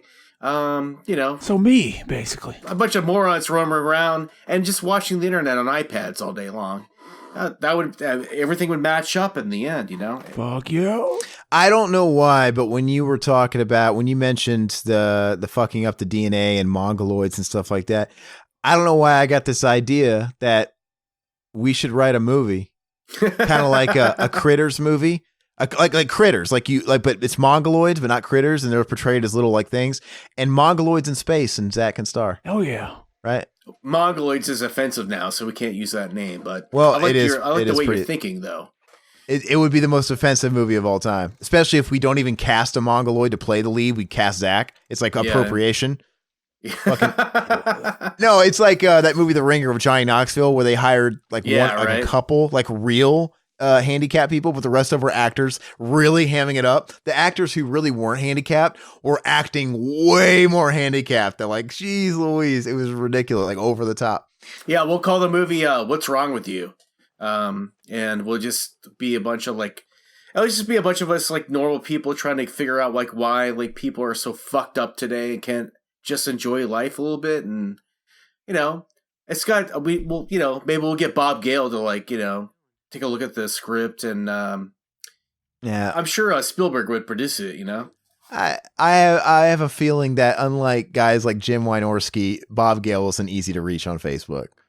Like, hey, will you read this script? right? He probably would be now. What kills me though is like you would think Jim. Yeah, we'll settle for Jim Wynorski, right? He's got a dang camel toe going in those. Well, no, we'll settle for him because it's more his speed anyway, isn't it? I'm actually blown away. I still can't get over the fact that Mac and Zach's humor on Munchie was not his brand of humor. I know that's totally crazy because I just saw a picture of him posted the other day of like him like basically coddling this woman's bosom to his face. Yeah. Oh, dude, he does nothing. He does nothing but post all those old like bosom vixens, and it's great. But like the fact that he didn't like their sense of humor, was it because he was taking the piss out on his movie? I don't know, but I thought it was weird. We did the calculation and we estimate that he probably landed into the video right about the time we were making jokes about fucking kids. Yeah, he might draw the line there. Yeah, that might be it. But that is amazing because you think he would have liked it, but he's like, "Hey, dude, sorry, but this is not my thing." I'm like, "Really, dude? Like, you're like the most debaucherous fucking, schlock director that's still making movies today." Like, see, I take pride of fucking out doing somebody like that. I wouldn't say he was. I don't associate him with like high debauchery. Yeah, he makes like fun sleaze, right? His movies are fun. They're not too horrible. I mean, Zach has other directors that take the crown on just total fucking filth. I don't know, man. Like, he goes pretty far sometimes. I listen to them do a fucking commentary on water power. I think Wynorski's okay. When are you guys going to do a fucking Wynorski's exploitation? We should. The Witches of Brestwick and all that shit, like, let's explore that a little bit, Let's get to know those movies. I wouldn't mind. So maybe we could, I'm hell-bent on doing a Universal Classic Monsters exploitation after we're done with all this. You're hell-bent for leather, you fucking quarter. Here's, by the way, if you guys do the Universal Monsters, I gotta be involved in that because I love those old movies so much. Like, just Zach, one of them. Just like... it's funny. Zach he's seen every piece of shit under the sun, but he's never watched those movies. Isn't that weird? Are you telling me that they're pieces of shit? No, you've watched every other movie that is a fucking hunk of shit, is what I'm saying. Like what? Everything I watch is great. I mean, what's the one movie we gotta do a sequel to, man? Schizophreniac or whatever. Schizophreniac, that's the greatest fucking movie ever made. We got to do that, by the way. I think there's a small demand for it. The fact that I don't have the uncut version makes me fucking cry in my sleep. Well, could we find it? Is it hard to find, you think, online? I don't know. So what we have to do is, you can come on. You could do Universal with us. And I think those are great. They'll be a great change of pace because they're classic movies. They, back in the old days, features weren't very long. They're all like an hour and 10 minutes, right? They'd be so refreshing to do these nice, not too long commentaries. We wouldn't run out of shit to say. There's an abundance of material on those old flicks. And we've never really gone black and white, which is kind of cool. So we're doing these. We're going to end it with Teen Wolf. But then as a stopgap before we start the Universal month, we're going to do the Nicolas Cage Wicker Man. Because we just did Cinema Enema. Wicker Man, the classic one. The bees! Yeah. The bees! Well, we just did Cinema Enema Wicker Man, so we want those to kind of come out around the same time. So we'll do that. Then we'll do Universal Monsters. And then after that, I'd be totally down with like a Wynorski. Whether a Wynorski exploitation or just sort of, there's other directors like Wynorski. There's other movies kind of in that vein. That'd be kind of fun. We should do Slime Ball Bolorama. That's a dog film. Oh, yeah. That one's pretty fun. The little imp. What's up, baby? How you doing, baby? It loses some steam in the third act, but it's pretty good. I like it. Oh, how dare you? No, it's solid. It's solid. I always say that like that movie existed so that Nightmare Sisters could exist. Because Nightmare Sisters is way better than Slime Ball Bolorama, but that's just me, personally. Is there another imp in there? There's no imp. They had some money left over, so they decided to make a movie, and it's called Nightmare Sisters. It's basically like Linnea Quigley, Michelle Bauer, and then Brink Stevens in a bathtub soaping each other up for the whole movie. Imp or bust. Yeah. Have you seen Nightmare Sisters yet, man? No, but I got it to watch. Oh, well, watch it. And then you tell me if you liked it or not. Imp or bust. Bust my nut. Didn't you do a Nightmare Sisters commentary? And I think that's like your biggest video, right? It's like the headliner on my channel for sure. Yeah, so it's the biggest one. That's cool. I mean, I know. I mean, I can understand that that's like the biggest hits because it's all the tits and ass and they're fucking amazing and nobody ever does those movies. So it works. That's cool. But it's funny because like Teen Wolf is like probably right behind that on the third spot. It was the first like solo commentary I did. Mm-hmm. And like that's a like a huge hit. So I don't know. It's kind of all over the place. I don't really know how to read it, but I'm telling you, you can't predict it. You can't predict it. When Zach and I first started doing the commentaries, we had a pretty good hit with Evil Tunes. I'm like, all right, that's where it's at. It's these fucking like underground sleazy movies. Cool. But then The Mask has done almost 150,000. It's like, all right, I fucking throw my cards in the air. I don't know. Yeah, exactly, dude. But then you'll do a movie that's really popular and well liked but it won't do this. It's weird. You can't predict it. I don't know if there's any science to it at all. I don't fucking know. Cannibal Holocaust is a big one. Cannibal Holocaust was really big. But you know what? But the first Nightmare on Elm Street isn't a big one. Mm-hmm. It's like, okay. Yeah. It's dynamic times like whatever the movie is. It's like whatever weird thing the cocktail comes together. You know, it's like people get into it, you know? I think also an element too is how much of that content's out there. You know, the Showdown Little Tokyo got around so much because there's literally none on YouTube, no commentaries for it, right? So we benefited from that. And now if there is a couple, well, we kind of dominate the space because we come up in the search first because we have, you know, the leg up. So part of it's that. And I think it's just, I just think these podcasts get picked up by some sources and they get spread around. And I don't always know where they get picked up. Like Showdown Little Tokyo blew up real fast. And I'm convinced some kind of like C or B list action site picked it up, right? And spreads it around and puts it on their website. That stuff happens too. And there's actually, if you look at the analytics on your YouTube page, it does break down where you're, like I found out a lot of people will put certain popular videos of yours on their own playlists on their channels, right? And you don't get alerts of that, but you can look at it in the analytics. And I found out, like Showdown Little Tokyo, there's YouTubers out there that have put it on their action playlists or their Dolph Lundgren playlists. And you could do the same thing with like The Mask. People are putting it on their fucking Jim Carrey play. So in that, it's interesting to see like that. Can I ask you a question? Yeah. Do you think Doc Brown ever used his time travel accomplishments to get a sweet, sweet blowjob from Clara? I think he went back in time to when she was probably 14-year-old Clara and got a blowjob from her. Why would he have done that? Why you gotta shit on Doc Brown's legacy? And then he goes back in time like before he can get in trouble for it. Well, I don't think it was a crime back then anyway. He's like, now what if it was like? I mean, you don't think he fucking sat down by the fireplace and she's like, I gotta fucking, this guy is like, he's a scientific genius, you know? And so she fucking... He's the ultimate fucking alpha. He's an alpha, yeah, in a town of fucking yokels, you know? She gave him the fucking telescope. See, we need to do the Dennis the Menace movie where he plays a pedophile with long fucking dirty ass hair and shit.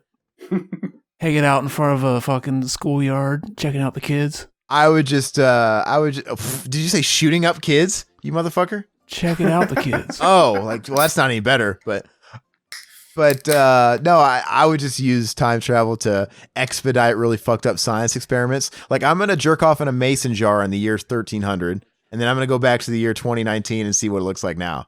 Oh yeah. Like, what has it grown into? Be a whole society living in that jar. A cumsock kid, hopefully. Yeah, like it literally does produce a cumsock kid. I can't believe I found that on fucking Etsy or whatever, dude. I was like, you really want me to pay like $40 for this fucking thing? Holy shit. That's about what I'd pay for it. That's fucking dog. And how much would you sell it on the aftermarket after you were done with it, Zach? I'd never sell that. Zach, buy one and then we should talk about it on the show. Oh, yeah. I think, I think you should. I think that'd be funny if you bought one and you made some kind of like quick video content with it. That'd be fucking hilarious. I think it should be a fucking Saturday morning cartoon, Cumsock Kids. No, I think, look, we should do a parody on we got to do a parody on the It's a twisted show. This is a twisted show. Listen, we got to do a parody on all the dorky YouTubers that do unboxings, and you're going to unbox a cum sock kid.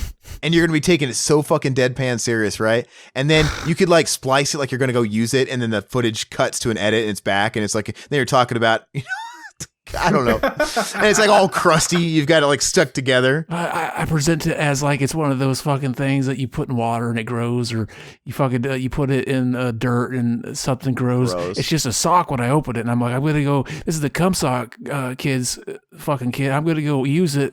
We'll see what it grows into, and then I just use the fucking cum sock kid when it comes back. It'd be funny if you could somehow do a time lapse of it, and it slowly becomes more yellowed and crunchy, right? Awesome. And the cum sock kid's like smile turns into a frown like as it goes. Like the things it's seen and tasted.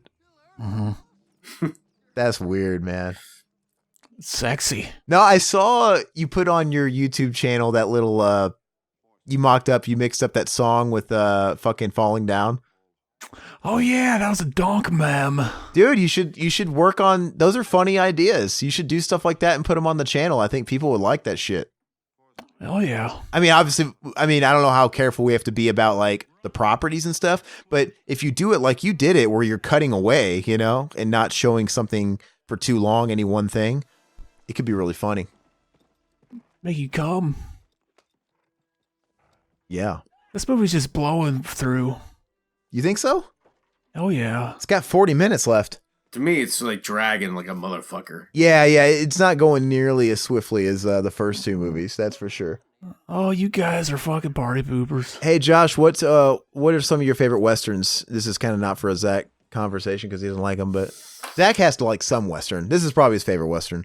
It's the only good one. Good, Bad, the Ugly, for a few dollars more. I like all the Italian shit. I like the Once Upon a Time in the West, Charles Bronson and everybody in that. That's a good one.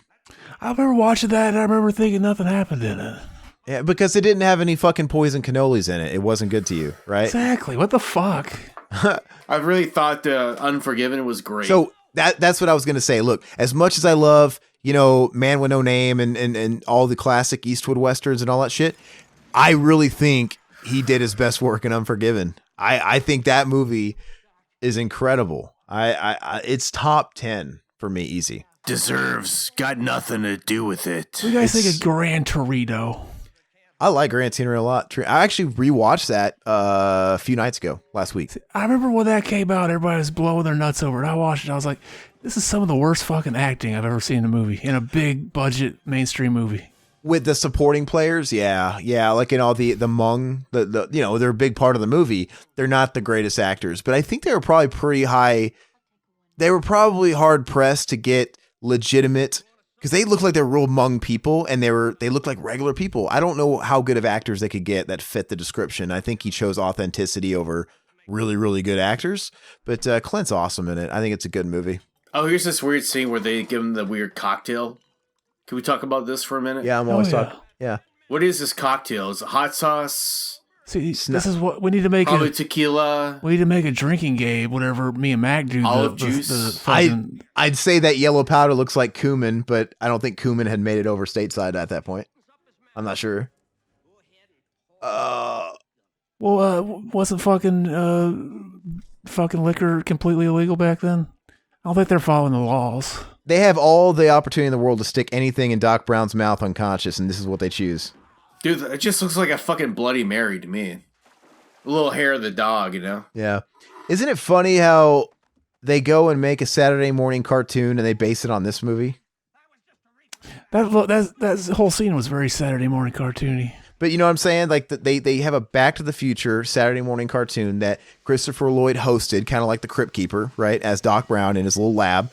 And it's all based in this movie. Like they're like in this universe in the cartoon, Marty McFly never went home. They're all just hanging out with fucking Jules and Vern, and Marty's there just having a gay old time.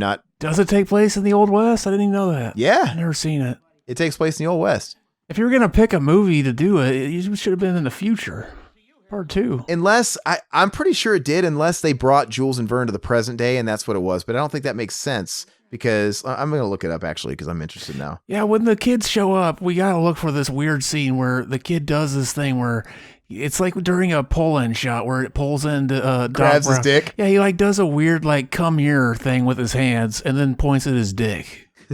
Like, come here and suck this cock. Like he's saying it to one of the people off camera or something. You're very obsessed with that, Zach. He's massive into it. He will not shut up about it. In fact, when he was asleep having his fucking night terrors at the hotel, he was talking about it. Mm-hmm. He's like, oh, suck Doc's dick.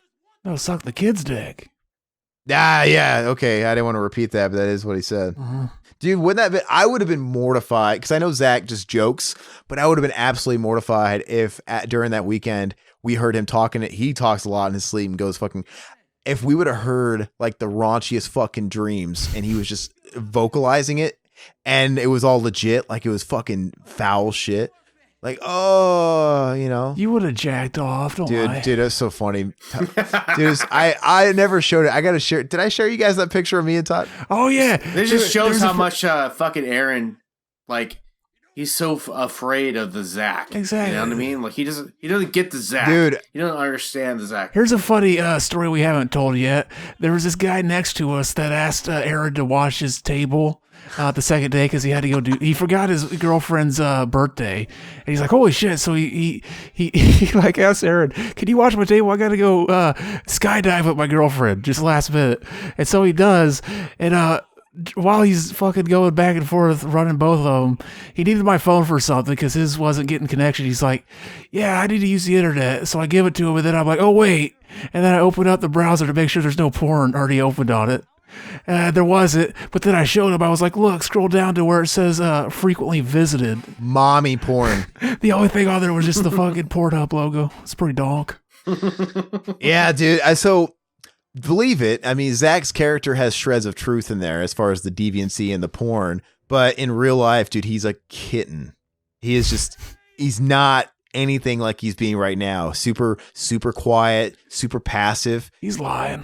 I mean, in the nicest way, he's actually the beta in the situation. He's super quiet, reserved, hanging back. It was very interesting to see. It was very interesting.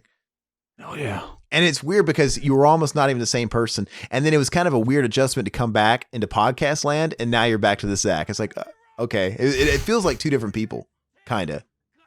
That's what I was saying. I was a fucking AI until we decided to meet. Then the Illuminati had to make me so that they could keep the charade going. And now my real body's been disposed of again. It was like some old discarded sister episode plot where you sent your twin in place of you, right? Oh, fuck, you're on to us.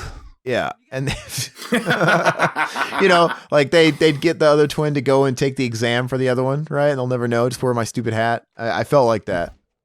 But yeah. It was cool. Zach was a kid in a candy shop, man. You could see it. And anytime anybody in this show tries to make a character, Aaron doesn't like it because he doesn't understand where it's coming from, you know? Oh, no.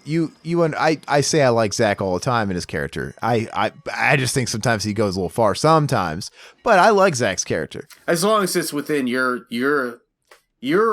scope of what the character should be.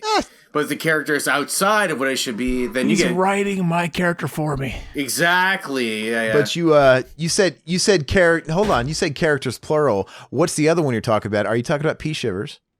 I'm not talking about P Shivers. Isn't a character. He's a real guy. Why do you keep insinuating that? Well, you said characters. Like Zach's the only guy on the show. I mean, I don't know. I mean, Mac has a character, right? I mean, no, Mac comes on. He's Mac. Riverman, when he comes on, his fucking character. He does the fucking he does a great impression of that one fucking guy. What's his name? Doug Funny, Roger Klotz. What? Oh, no, the guy you wanted, Bobcat. Yeah, Bobcat. It was really good. Bobcat Goldthwait, you know. Goldthwait, yeah. I was really hoping he'd come on tonight so he could do a fucking impression for me, but he doesn't like to be put on the spot. If you ask him, I don't think he'll do it. It's weird. You just got to let it flow. Dude, what's your problem with P Shivers, all right? You can't let somebody flow and do a thing and I don't have a problem with P Shivers. You know what my opinion on P Shivers is? You know dog, you have a problem with P Shivers completely, look, dude. If you happen to see next time you see P Shivers when you're taking his photos for the Daily Bugle, let him know that I think he just sounds like Boogie 2988 Francis. Like you're just doing the Francis voice. Who's you? He's not doing anything. Oh, that's right. When you see P Shivers, when you're taking his photos for the Daily Bugle, as you do, I don't have a problem with P Shivers at all. I don't. I think you read too much into that. It is what it is.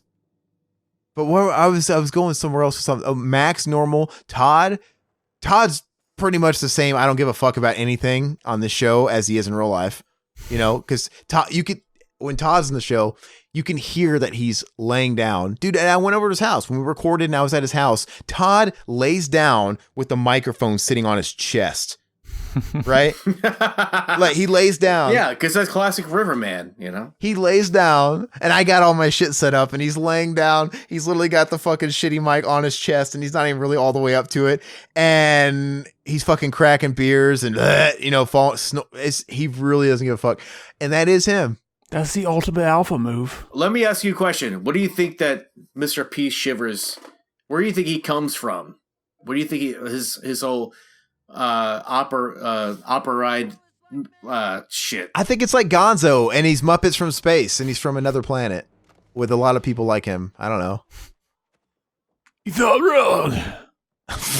No, I don't know. I have no idea. You're asking me questions I have no answer to. I mean, you know the guy. He's your best friend. He is my best friend. Yeah. But I'm just saying, like, you know, sometimes people, they try to go creative and do something interesting, and like people respond to it or they don't. But you don't respond to it, which is great. But some people do. So why would you disparage somebody from trying to do something creative? Why wouldn't you encourage it? I didn't. Who did I disparage? You just P Shivers. He's the darkest. Oh, if I did, I apologize. I wasn't trying to. I thought it was pretty funny, this whole fucking Peter Parker angle you're trying to pull with it. It's funny to me. Zach, I encourage Zach all the time, but of course, like I think I just totally wrecked Mr. P Shivers. No, I pulled the fucking. Did you fuck him with the ass and make it collapse? Wrecked him. Damn near killed him. Dude, I've been fucking Mr. P Shivers up the ass for years, but he's my best friend. He's my alter ego, you know? Seriously though, when did that come about? Like how long has that been a thing? Because I wonder. That looked like weed. Did weed nugs. Francis rip you off? Because it does. It sounds a lot like the Francis voice. You guys know what I'm talking about? I don't. You don't know Boogie 2988, that fat whale? I know him, but I don't know who Francis is. That's the reason why he has a YouTube channel. It's crazy that you think that I'm Mr. P Shivers. I'm not. I'm just I'm his representative. Once again, I'm not really him. When you find him next time you're taking photos of him for the Bugle, ask him everything I'm saying. But no, Francis. The only reason that guy has a YouTube channel is because he made those Francis videos, and that's what made him a YouTube sensation.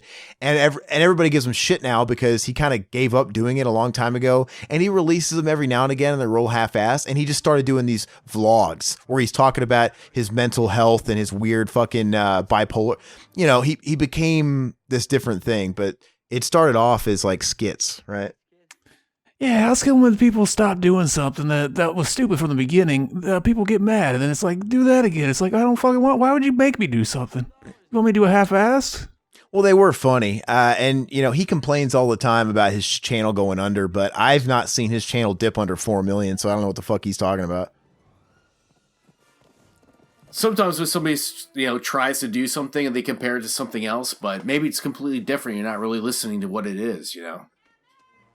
It's all about perspective. I agree.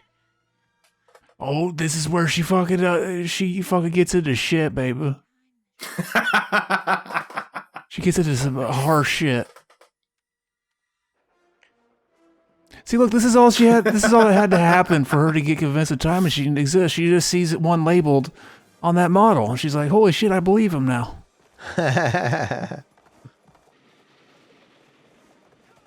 No, I'm just joking. That didn't happen. But it'd be pretty donk if it did. Be a lot cooler if you did. Mm-hmm. Yeah. So that was funny because us going on that weird tangent actually burned like 20 minutes faster than any other 20 minutes in this movie so far. You're welcome. No, it was pretty good. Like literally, we've only got like 27 minutes or something like that. Sorry, I was just trying to burn some time with the. Yeah, we were. He was defending his boy's honor. You shitting on him. Look, you know how I think. You know how I didn't. People are putting that in my mouth. But you know what I think we should do to burn time. I like to put something in your mouth. Hey, Josh, why don't you call up your girl Nicole and let's do a love match right now? Let's get her on the show. Why don't you call her up? She's really shy. She wouldn't be able to hear me if you just called her on his phone. It'd be like when Mac and Zach call people. You don't need to be heard. I represent you. I will call her. I will call her if you want me to. Call her. But let me give her a warning first, because you got to let me do the Howard Stern thing where I like vibrate into the mic and make her have an orgasm. But how would she hear us talking? Are you calling her on your phone or calling her on Skype? Can you add it? Can you call her on Skype? Is that possible? No, it'd probably be through my phone. Okay, we'll take the phone then. You'll just have to be the messenger. It's better than nothing. Yeah. Oh, so I bought some Blu-rays while he's getting this up and going. I would have had it got fucking that movie Mad Max Fury Road. Oh, that's right. Well, you said on the Cinemanima you tried putting it in the box, but it never showed, huh? I never got that. No, I just got it. I tried putting the. Oh, you just got it. I tried putting the other movie in the box. It didn't share the so Blade Runner. You liked it enough to buy it because you watched it first. It was that good, or did you get it cheap? I liked it. Yeah, it's only $9. Okay. And I got the Coffin Joe fucking DVD set. You ever see the Coffin Joe movies? No, I just know of them. We're gonna have to do the second one. It's my fave. Do it for cinema enema. Yeah, I still got to figure out what my choice is going to be on the next one. It's going to be a total clash, probably, of what I feel pressured to make sure it's really different. You're slowpoke. But that Wicker Man. Well, it's not like we're going to record it for a few weeks anyway. You can't tell anybody what you thought of it because it hasn't come out yet. Oh, that's right. Oh, hey, Nicole has a message for you guys. Ready? Hell yeah. Zach, I love you. Hell yeah. That's the same fucking message. Did you forget? See, I think he's drunk. He forgot he played it already. Yeah. No, I remember. But so she's not responding, so that's the best I can give you. I got you. That's cool. That's cool. See, no one does. Like, we fucking Mac's girlfriend. I accidentally said his name. I have to cut that out. We had her on the show, and she didn't want to talk either. All fucking shy as shit. Yeah, that was really awkward. That was funny. She won't answer because she's so... You put some people on the spot. You say, hey, you're being recorded. You got to be on a podcast. They clam up. I don't get it. No, I'm joking. I do get it. And that's what's so funny about it. Yeah, I don't know. It would have been funny. Oh, well, I think we should do a love connection. Is she a pretty attractive lady, Josh? Oh, yeah. She's pretty pretty. She's really, really cool, too. Is she in Zach's age range? No. She's well, maybe, yeah. I mean, 20s. Yeah, probably. Okay. Oh, no. I only date people younger than 15. No. She's taken the... She's got a man, but... Oh, okay. But she's just a fan of the show, so... Is there a ring on the finger? Hey. I must speak Spanish. Was there a ring? Is there a ring on the finger? Hey. Not yet. Oh, wow. Well then, dude, it's fair game if there's not a ring on the finger.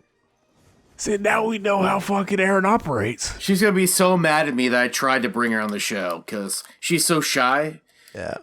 Like, I had to twist her arm to actually, like, make a comment. She's shy. She needs to make a character that she only has when she's on podcasts. Hey, is she a regular commenter and she has like a screen name or something? Maybe I would recognize that. No. This is like strictly on my end of things. Like, gotcha. So she listens to the show because I tell her to listen to like specific shows, and she'll listen to it and she will like, Zach's like really, really funny.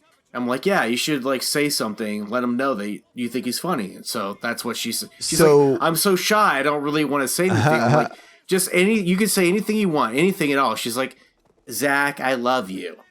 You know? So has she listened to Zach when he's been on your show, or she actually is listening to episodes over here too? She only listens to him when he's on my show, but okay. So if I say listen to this show, she'll listen to it because she likes the Revival House content though. Okay, so you know, wait, I'm confused.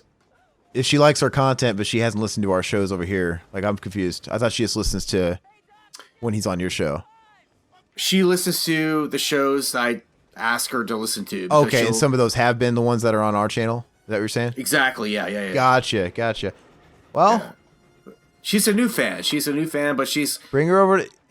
She's a lover. You know, she's a lover for life. So okay, all right. Well, if not that I would ever want that, but if things fall apart, I'm really sorry that it wasn't you that she loved. But it's Zach. Oh, I'm cool. It's definitely Zach. She knows the real fucking alpha when she hears it. Exactly. I told her. I was like, yeah, I know. I mean, she even listens to my show. She's like, is Zach going to be on the show? I'm like, no, not the show, but go for it. I don't need the lady attention. Zach needs all of it. I endorse it. I'm Zach, and I endorse this message. I'm Aaron, and I fucking endorse that message. So we're on the same page.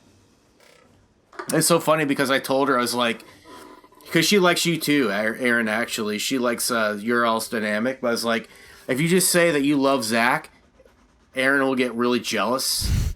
And it'll be like a thing in the podcast tonight. We'll start competing for the love of the fans. Exactly. We'll start competing for the love of somebody we don't know. No, but, you fell in. Hook, line, and sinker, bro. It's like that episode. You ever see the Tenacious D HBO show? Yeah. Oh, it's like that episode where they get the fan, Lee, and he fucking creeps about at first, but then they fucking fall in love with him and they become a fan of him. They're showing up at his house at fucking 3 a.m, like, Lee, we love you, Lee. We're your biggest fan. Well, exactly. Plot twist. It doesn't offend me or I get jealous at all. I'm happy for it. My thing is... Not at all. Not at all. You're like that fucking meme with the guy, he's crying, but he's got the smiley face mask on. We know. Why wouldn't I? Like, if anybody should be jealous, I should be jealous, but I'm not. Why is being jealous? Why do you gotta be jealous, bro? There's nothing to be jealous about because I wouldn't give a fuck if a million people in the world wanted to, finger Zach's asshole. It's all complimentary to our show. Why do I care? It's all good, right? I love the part I play. I would never try and go toe to. Zach is who he is. I'm not going to step on his toes. Zach's going to be his guy. I need to sort of do my thing with him. I don't know. I don't think it would work if there was 2 people trying to be Zach. If we had a guy that came on that could do everything Zach did as well as Zach did, I think it would be a disaster. There's only room for one Zach. You can only go so full autism. Zach, I love you. Fuck yeah. That's going to be... Okay, so Zach, play it in... I love you. Play it in loop and let Zach beat off right now because I know he wants to. Zach, I love you. All he needs now is a picture of her. Zach likes... Zach, I love you. Zach likes to stalk people on Facebook, so just give her, his full name. He'll look up a picture of her face on Facebook, and he'll listen to that in loop and fucking come to climax. I guarantee it. Every day, all day. I wish Mac would have came on though. Mac's funny. She should like Mac too. Mac and I have never done a show together. I would think she would like Mac. Mac and Zach's dynamic is funny because it's fucking chaotic. I could never do it. It kind of is 2 Zachs on one show, and it is kind of a disaster. Yeah, no. It's not. I've never turned her on to Mac and Zach. I've never told her about that show, so she doesn't know about it yet. Well, the thing is it's not quite 2 Zachs. It kind of is, but the thing is you have to amp it up extra when he's on the show. So you're like the super aggressive fucking freight train Zach. Like you get super dominant in that field, right? I like this train that we're seeing on the movie here. Exactly. And sometimes it does derail. Like sometimes some of your shit just goes fucking way south. This is a perfect fucking dynamic. It's describing it perfectly. Maybe that's why this movie's so great. Is I'm the fucking train and I'm pushing the DeLorean, which is Mac. I'm making him be fucking more autistic too. It's great. It describes our show perfect. But I do think you're different though. Max, I don't know how to describe Mac. Mac's funny. I don't know. He's funny in a fucking retarded way. He's kind of Zach mixed with Todd because he's got Todd's I don't give a fuck about anything attitude too. Like I said, he'll disappear. Like Todd fucking would do. He'll disappear and he'll be making Totino rolls for like 30 minutes. Like, where the fuck he go? He'll be like, oh, I'm gonna go take a piss, and he'll never come back. Okay. Right, that's some Todd shit. See, this movie's fucking amazing. Who the fuck doesn't like this movie? It's solid enough. It's great. You're lying. You know it's great. End of track. Who's ass crack? End of track. What? It says end of track on the thing. Oh, I thought you were like talking to yourself. Like, why would it say that? You know, like, it's ridiculous. Look at that green screen action. Oh, I thought you meant like something popped up on your recording software and said end of track. That's what I thought. I thought he was talking to himself, and I thought there was something going on with his file. I'm like, what? I was like, oh shit, we're not even recording now. Wait. We need to start over because I fucking end of track. No, it's funny. So yeah, we're gonna see the fucking scene where the kid grabs his cock and I get hard every time. No, I'm glad that chick she listened to the Shining commentary because I think that's probably the best Zach's ever been. Everybody was on fire. Everybody was good on that Shining commentary. That's me right there. I was that fucking train on fire, derailed. You're crashing and burning. This is when fucking Aaron gets pissed off and leaves. That was that in video form. I just crash. No, that is the most satisfying though, because when I feel like you're being unreasonable, me just being quiet and like, for example, the Halloween 5 commentary that hasn't seen the light of day, I kept it rolling. I walked away and just kind of went over to my bed and I could hear you guys fucking talking and you were seriously getting ruffled because I was throwing you off your fucking bullshit you were doing, right? Like, he's really not coming back? I was like, you get the fuck back on here or I'm going to send pictures of my dick to you like you told me not to. Yeah, but then that's when you were still baiting it. But then after so much time passed, you started to really shed the character, like, oh fuck, and it was really funny. I took you. That's when I took control of the fucking element. I took control of the out of control train right there, and it was really fun. That should see the light of day sometime. Maybe even for this Halloween special, we could throw that up as a bonus, as an outtake. You better still have it recorded because you never sent it. I kept it. I'm pretty sure I did send it. No, maybe I did, but let me see if I have it actually. I'm sure I recorded it. There we go. Fucking the DeLorean just destroyed. Oh well. They couldn't make a part 4 if they wanted to.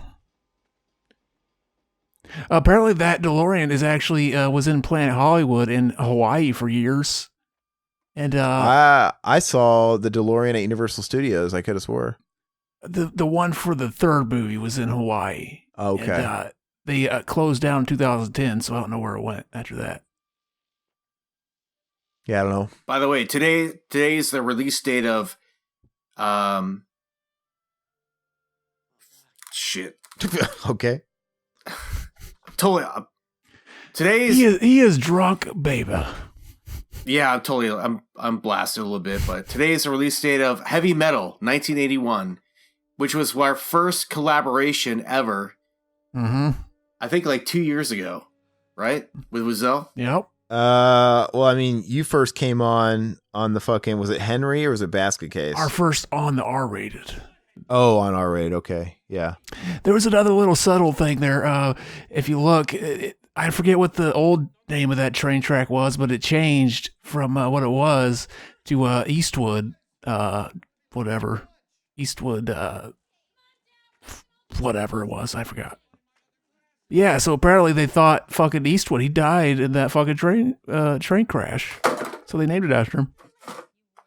Pretty donk. I'm trying to figure out which question we left off at, because I got some questions I got to read. I could have swore I read the comments about the new listener, While This Machine Kills, where he was talking about how he stumbled across our podcast. Mm-hmm. I did read that one. Okay. I don't think I read this one. Did I read the Jason X commentary? The director should hang himself?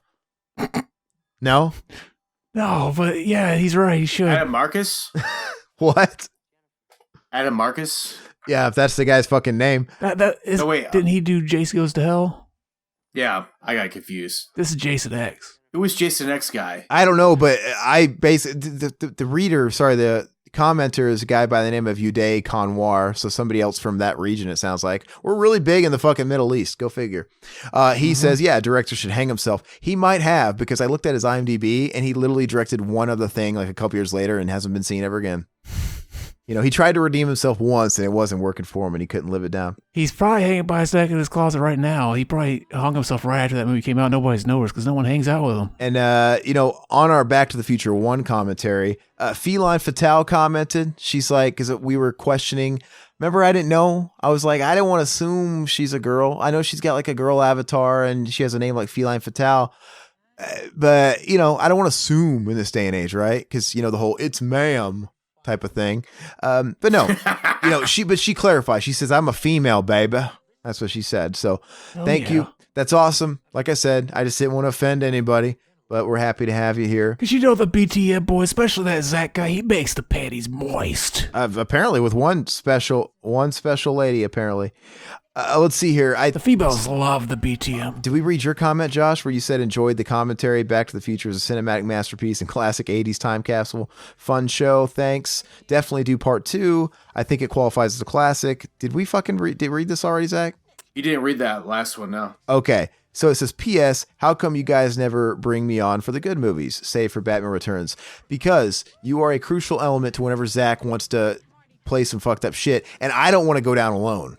Like, there is something to that. Like, when there's a movie I think I'm going to be way out of my element, like, I gotta share this fucking load with somebody else. Well, yeah, it makes me feel good to be used, you know, for a tool. Because you can't take the load. See, you got to fucking have somebody else take that load. You got to split the load, fucking do half-seas with the load. I fucking take the load full mouth. All right. And I keep it in my mouth for a while. I don't even gag on that shit.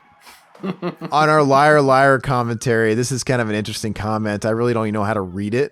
It's by a guy named Gary Thompson. Thank you for writing in. He says, if a couple doesn't successfully work out, then they need to live in separate homes, period. No questions asked at all. Not even one for one split second. Hypothetically speaking, what if this film had people like Faith Hill, Jessica Alba, Kathy Ireland, Rebecca Romaine Stamos, Jenny McCarthy, Tyra Banks, Megan Fox, Phoebe Tompkins, Jada Pinkett, Vanessa Morgan, Victoria Sylvette, Vanessa Williams, Emily Deschanel, Zoe Deschanel, Alyssa Milano, Gilbert Gottfried, okay, Alicia Silverstone. What movie is this? Liar. And he doesn't use commas, so it's like a giant run-on sentence, and he's really testing my abilities to finish it in one breath. Alicia Silverstone and or Denise Richards? ? Okay. What's he referring to? I don't know. I'll read it again. That was fun. No. Because he literally made me read 50 celebrity names in a row, and he's asking us what it would be like, hypothetically speaking, if this film had people like Faith Hill, Jessica Alba, Kathy Ireland, Rebecca Stamos, Jessica McCarthy. Oh my God. I don't know. It'd be the same, but they would be in it. It would be the same. We'd be asking what if it had Jim Carrey in it. It's so funny, man. That was a test in fucking endurance right there. But he also has a follow-up comment. He says, okay, this movie has certain ladies with semi-attractive faces, but they literally never have or will equal the faces of the 17 ladies I just mentioned. Okay, so he counted them. He's like, you ever see Throw Mama from the Train? Add Mama to the Train? What about Throw Mama from the Train? There's a scene at the beginning, fucking Billy Crystal, he teaches like a literature class, and some guy's book is 100 Women I'd Like to Fuck, or I'd Like to Pork. But you can tell they're saying fuck, but they had to change it for the PG-13 rating. That's funny. It's pretty funny. So that he basically just wrote the sequel to that book. You know, without any real reason as to why, I enjoyed that comment, Gary. Thank you for that. Hopefully you're checking out our other content. Back to the Future Part 2, William Lowry. We got to see the mad cock grabber, though. Okay, let's see. It's that little fuck right there that just came out.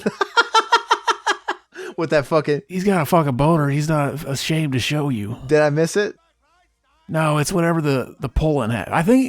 I don't know if he does it like just like randomly or if it's just a one shot.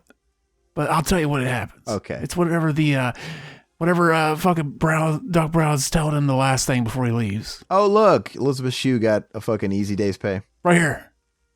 Oh, no, that's not it. It's another shot like that, though. Would you fuck Elizabeth Shue? She was a beautiful woman. She still is. Would you fuck Elizabeth Shue with her shoes on, or would you prefer her take them off? I would fuck her shoes themselves. Hell yeah. You sounded like Riverman when you laughed. I think Riverman's here in spirit. Remand. All right, we're gonna miss the dick thing. Here it is. Look, see what's he doing? Yeah, he's like, Now watch. come here, Big Daddy. I think he's just a twitchy kid, but yeah, he's like, come at it, Daddy. And he points to his dick. If you look at his face after he does it, he looks just like the little fucking shit playing the banjo from Deliverance. That's funny. Or he looks like the little redneck from Cabin Fever that does the karate chop ninja kicks. See, I'm sure he was probably like, they probably done that shot multiple times, and it became like a fucking like fidgeter recital. Like, yeah, fidgety kid or whatever, you know. Like, so he was, when he's doing the come here voice, it was like, oh yeah, the camera's gonna come close, and he just no one realized he was doing it. Yeah. Like when somebody's looking at a cue card that somebody else is reading and they accidentally start mouthing it too when they're not supposed to. I mean, it works. They were acting like regular little kids. I mean, they weren't looking at the fucking camera. They were kind of looking off into space, touching their dicks. I mean, that's the way kids really would be. They're not gonna. That was funny though. I've never caught that though. So continuing forth, William Lowry, Back to the Future Part 2. Listening to these Back to the Future commentaries has motivated me to watch the movies because I haven't touched them in ages. Robert Zemeckis, Bob Gale, and Steven Spielberg previously collaborated on a comedy called Used Cars starring Kurt Russell and Garrett Graham. And working on that movie was part of the reason Spielberg championed Back to the Future to get made. Also, have y'all listened to Thomas Wilson's comedy and songs? I haven't. He's done some funny stuff like The Question Song and Sci-Fi Convention, which poke fun about how he's known for primarily being Biff and getting asked about nothing but Back to the Future. I mean, of course, what else is he going to talk about? You got to ask him about his role in April Fool's Day. I mean, he probably gets, I wonder what quote he gets the most. It's probably "Say hi to your mom for me." Oh, yeah. Yeah. But Back to the Future Part 1 commentary, William Lowry added one to that too. He says, deleted my old comments. I guess, yeah, he had posted something else before and he nixed it because I wanted to bring up something else. But while watching Back to the Future this morning, I noticed the guy who plays the farm owner who thinks the time machine is a spaceship is the same guy who played the grandpa in Silent Night, Deadly Night. Hell yeah, I forgot about that, yeah. Yeah. Also, it's ironic Stoltz originally played Marty because in The Fly 2, he plays a character named Martin who becomes a fly monster at the end. Get it? I have to try. I have to try hard to get it, but I think I get what you're saying. He, by the way, since I don't forget it, Zach and I were wondering when we did the Back to the Future Part 2 about the Cummies guy, right? It's like, well, he's got to be somebody special because why wouldn't they just get a regular old man actor instead of... Maybe he was just a guy wearing old face. They were appropriating old culture. Listen, if it was just a regular Joe Schmo and a throwaway line, they just would have got an old actor to deliver the line. So it clearly had to be somebody in prosthetic, and a young guy had to be somebody. It's Charles Flesher. Is it Fleischer or Flesher? I've never really known how to say the name. The comedian, right? He played Roger Rabbit's voice. So that's the Zemeckis connection because he did Roger Rabbit like the year before, or 1988. So that's an interesting. I never knew that. I never caught it. But I always assumed it had to be somebody. On Back to the Future Part 2, Adrian Mendoza, he has two comments here. He also says, that thumbnail, though. So he likes that Trump thumbnail, man, that Biff Tannen replacement. See, I had no idea for that, so I went with the easiest one I could think of. That deep fake, yeah. The fucking the first movie, I liked that. That was donk. He says, I saw this film at the theater when it came out. This movie blew my 8-year-old mind. Here is a great video on Crispin Glover spanning his career. The video goes into his time on Back to the Future and why he was not in the sequels. He provides the link. I think I've seen this before, but I'll check out the link. Crispin Glover beats to his own drum. I love Elizabeth Shue, but she is wasted in these films. By the way, Aaron, I recommend a show called The Boys. It is streaming on Amazon Prime. And the Shoe, I guess she's the Shoe now. The Shoe stars in that show and is fantastic. From best to worst, he ranks the movies Part 1, then Part 3, then Part 2. That's interesting. I heard that show The Boys is like it's about superheroes that decide to use their powers for evil or something. I've heard it's really good. I've heard nothing but great shit about it. Mm-hmm. So, and I've heard Carl Urban's great in it. I didn't know Elizabeth Shue is in it. That'll be interesting. Have you heard much about it, Josh? Okay, Josh. He fucking fell asleep, baby. I'm not asleep. I'm here. That's what old people do. They fall asleep. Remember that JP said that? In Grandma's Boy? No, I was saying, have you heard about The Boys? That show? I've heard about the show, and there's a buzz about it. I haven't seen it, though, so I don't know anything about it. Yeah, Mendoza says Elizabeth Shue's in it. I had no idea. They just keep marketing Carl Urban, so I'll check it out. I figured she's going to come back for the Cobra Kai season 3, probably, right? Hopefully, I'm a dog. Elizabeth Shue's also in a movie I want to do, fucking Hollow Man. That's a dog film. Nobody talks about it. Okay, Kevin Bacon exploitation. We get to see his dick. It's fucking nice. Okay, and since there's no new episodes of Exploited Cinema, we'll go ahead and read exploited comments on here too. Adrian Mendoza, you commented on Water Power. He says, great video, very informative. You guys need to do a commentary on one of Jack Wrangler's pornos if you got the balls to do it. I do not. I will not be doing it. And I'm not gonna have the balls after I fucking shoot them all watching that shit. Shooting! You just fucking let me know I exist, and now I will watch. He's gonna drain his balls, but there'll be nothing left. Yeah. So Exploited Cinema is what it is. Obviously, we've got a storied history with my stance on that episode and that show in general. I would never ever do a fucking porno on this show. This is a different show than Exploited. But I did listen to that commentary, and it was the sleaziest thing I think they've ever done and you've ever been a part of. And it was amazing. And Zach was fucking just uber starstruck the whole time. He felt like he was around royalty. That's what it's like hearing Zach not be the sleaziest guy on the podcast. It's pretty magical. Yeah, but the thing is though, when you're sleazy, you're typically trolly. Those guys are like dead serious, like scholarly about it. Right? They talk dead serious about the sleaze. Like it's just required fucking reading and watching material for people. It's intense. It's not for me, but it is what it is. It's out there for people that want to check it out. Back to the Future 2, Mendoza, you spoiled us with these. He says, I was a huge fan of Tool back in 2000. I loved Anima, and I thought Lateralus was brilliant. Radiohead is my favorite band because I talked about them being a band that I wish I could get into, but I just can't. He says, where the fuck does Zach live? The way it sounds, it's as if Zach lives in a desolate town hundreds of miles away from another town. I imagine Zach lives in the town from Children of the Corn. Outlander, we have your war man. Probably right. It is surrounded by corn. Do you have a lot of cornfields where you're at? Mm-hmm. Yeah, see, Zach lives out in the fucking sticks, which probably contributes to his character a little bit, right? He grew up. Not a whole lot of people to play with, not a whole lot of entertainment going on outside of the home. So he's got to make his fun, right? He has to entertain himself, which actually goes hand in hand with the shit he was saying he used to do for fun in the last podcast, where he'd go on fucking line and he'd chat up dudes when he was a fucking little kid and pretend to be a woman and get them to fucking come. And then I'd tell him. And after they come, you tell them, hey, I'm a fucking guy, not just a guy, I'm a fucking boy. I'm like, chat rooms were donk back in the day. This is the shit you do in the sticks when you got nothing else going on. You fucking trick guys into jerking off to a fucking 10-year-old boy. Zach's I think you're kind of fucked up for even partaking in that personally. Like, that's fucking genius. You still helped dudes come. That's kind of weird. Mm-hmm. Okay. I like to think I was performing a fucking service and a practical joke for my benefit. We both had a good time. You're a versatile gentleman. Adrian Mendoza, Back to the Future Part 1. Like I said, you left us a lot of shit here, so we're going to do the honor of reading it. There is one shocking part in the Chuck Berry sex tape where a prostitute is eating out Chuck's ass while his legs are up in the air. He purposely farts on her face. The whore snaps her head back in shock, but like a pro, does not get upset and only says, oh. Chuck asks, did I fart in your face? The whore, with a smile on her face, replied, yes. And Chuck replied back, I like to do that. Oh my gosh. Chuck Berry's awesome. I would have been fucking friends with Chuck Berry. Okay, so like I said, if Chuck Berry didn't die in Zach's lifetime, I would honestly say he used to be Chuck Berry in another lifetime. But they certainly would have got along if they'd met.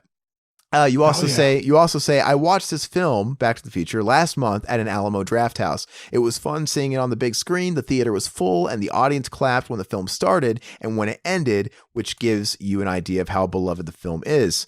That was kind of the aim of doing those flicks. There's something that we can all sort of bond and relate on. Nobody hates Back to the Future. And if there is, it's like those fucks, those miserable, insufferable fucking people that claim Forrest Gump's the worst movie of all time.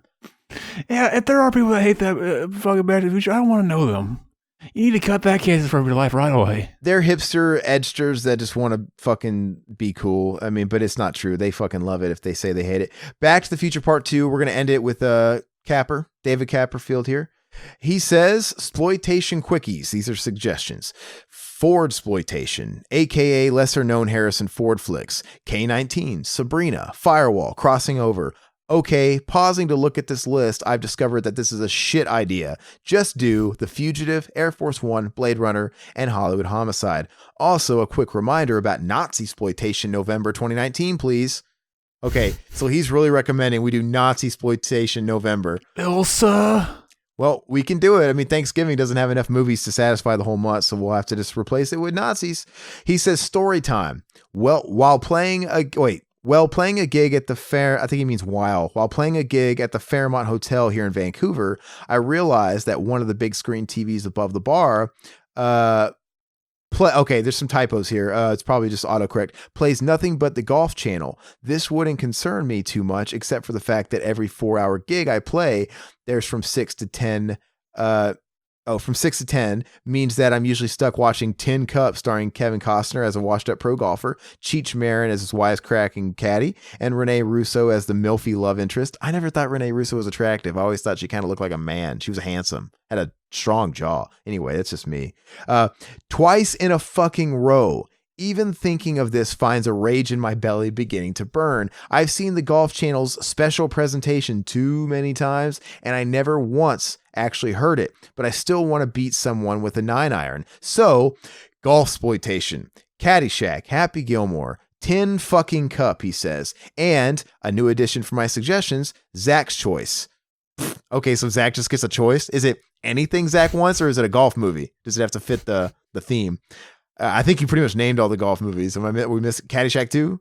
He knows when the show's at its best, when Zach picks the movie. Great show as always. Well, I pick choices that everybody can kind of get behind. You pick the fucking feather ruffling ones. I mean, you do spark something. Great show as always, he says. Feedback is welcome. Peace, David. No, those are great suggestions. You know, I'm a little partial to the, I don't know about the Zach's Choice one, you know, but if you like Zach's Choice, he picked out Wicker Man for our Cinema Enema. That'll be going up fairly soon. But anyway, thank you guys, everybody, for the comments. Josh, are you still alive? Yeah, I'm here. Go ahead and pitch R-rated, man. What do you got new? What's going down?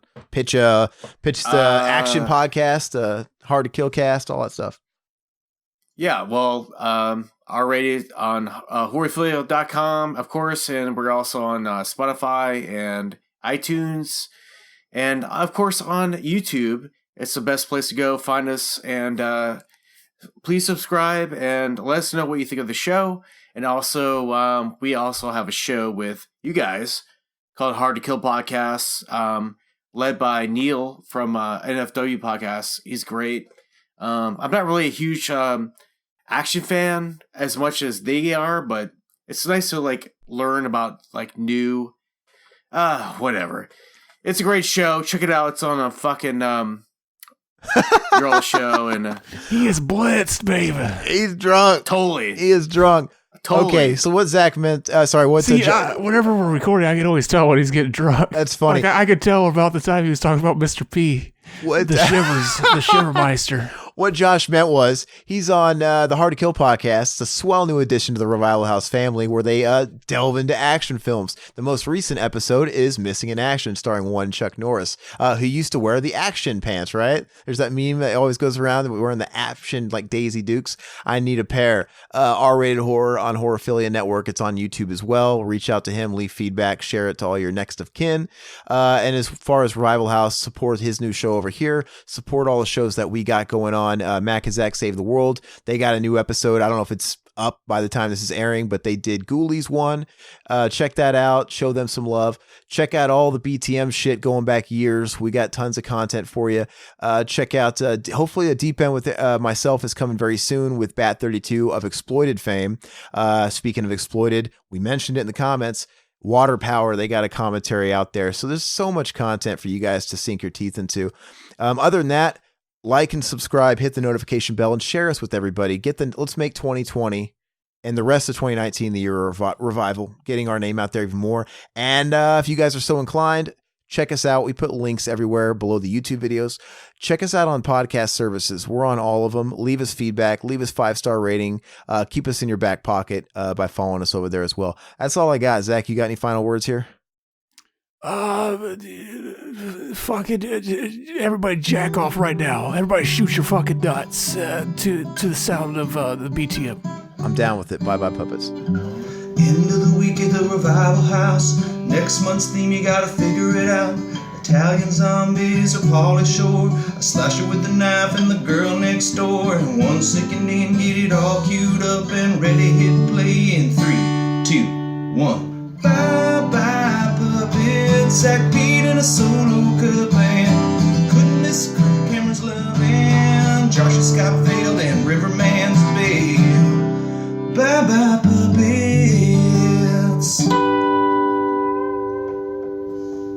Sounds good, like this country used to. Revival House, 2019, y'all. That sounds like fire, like this country used to.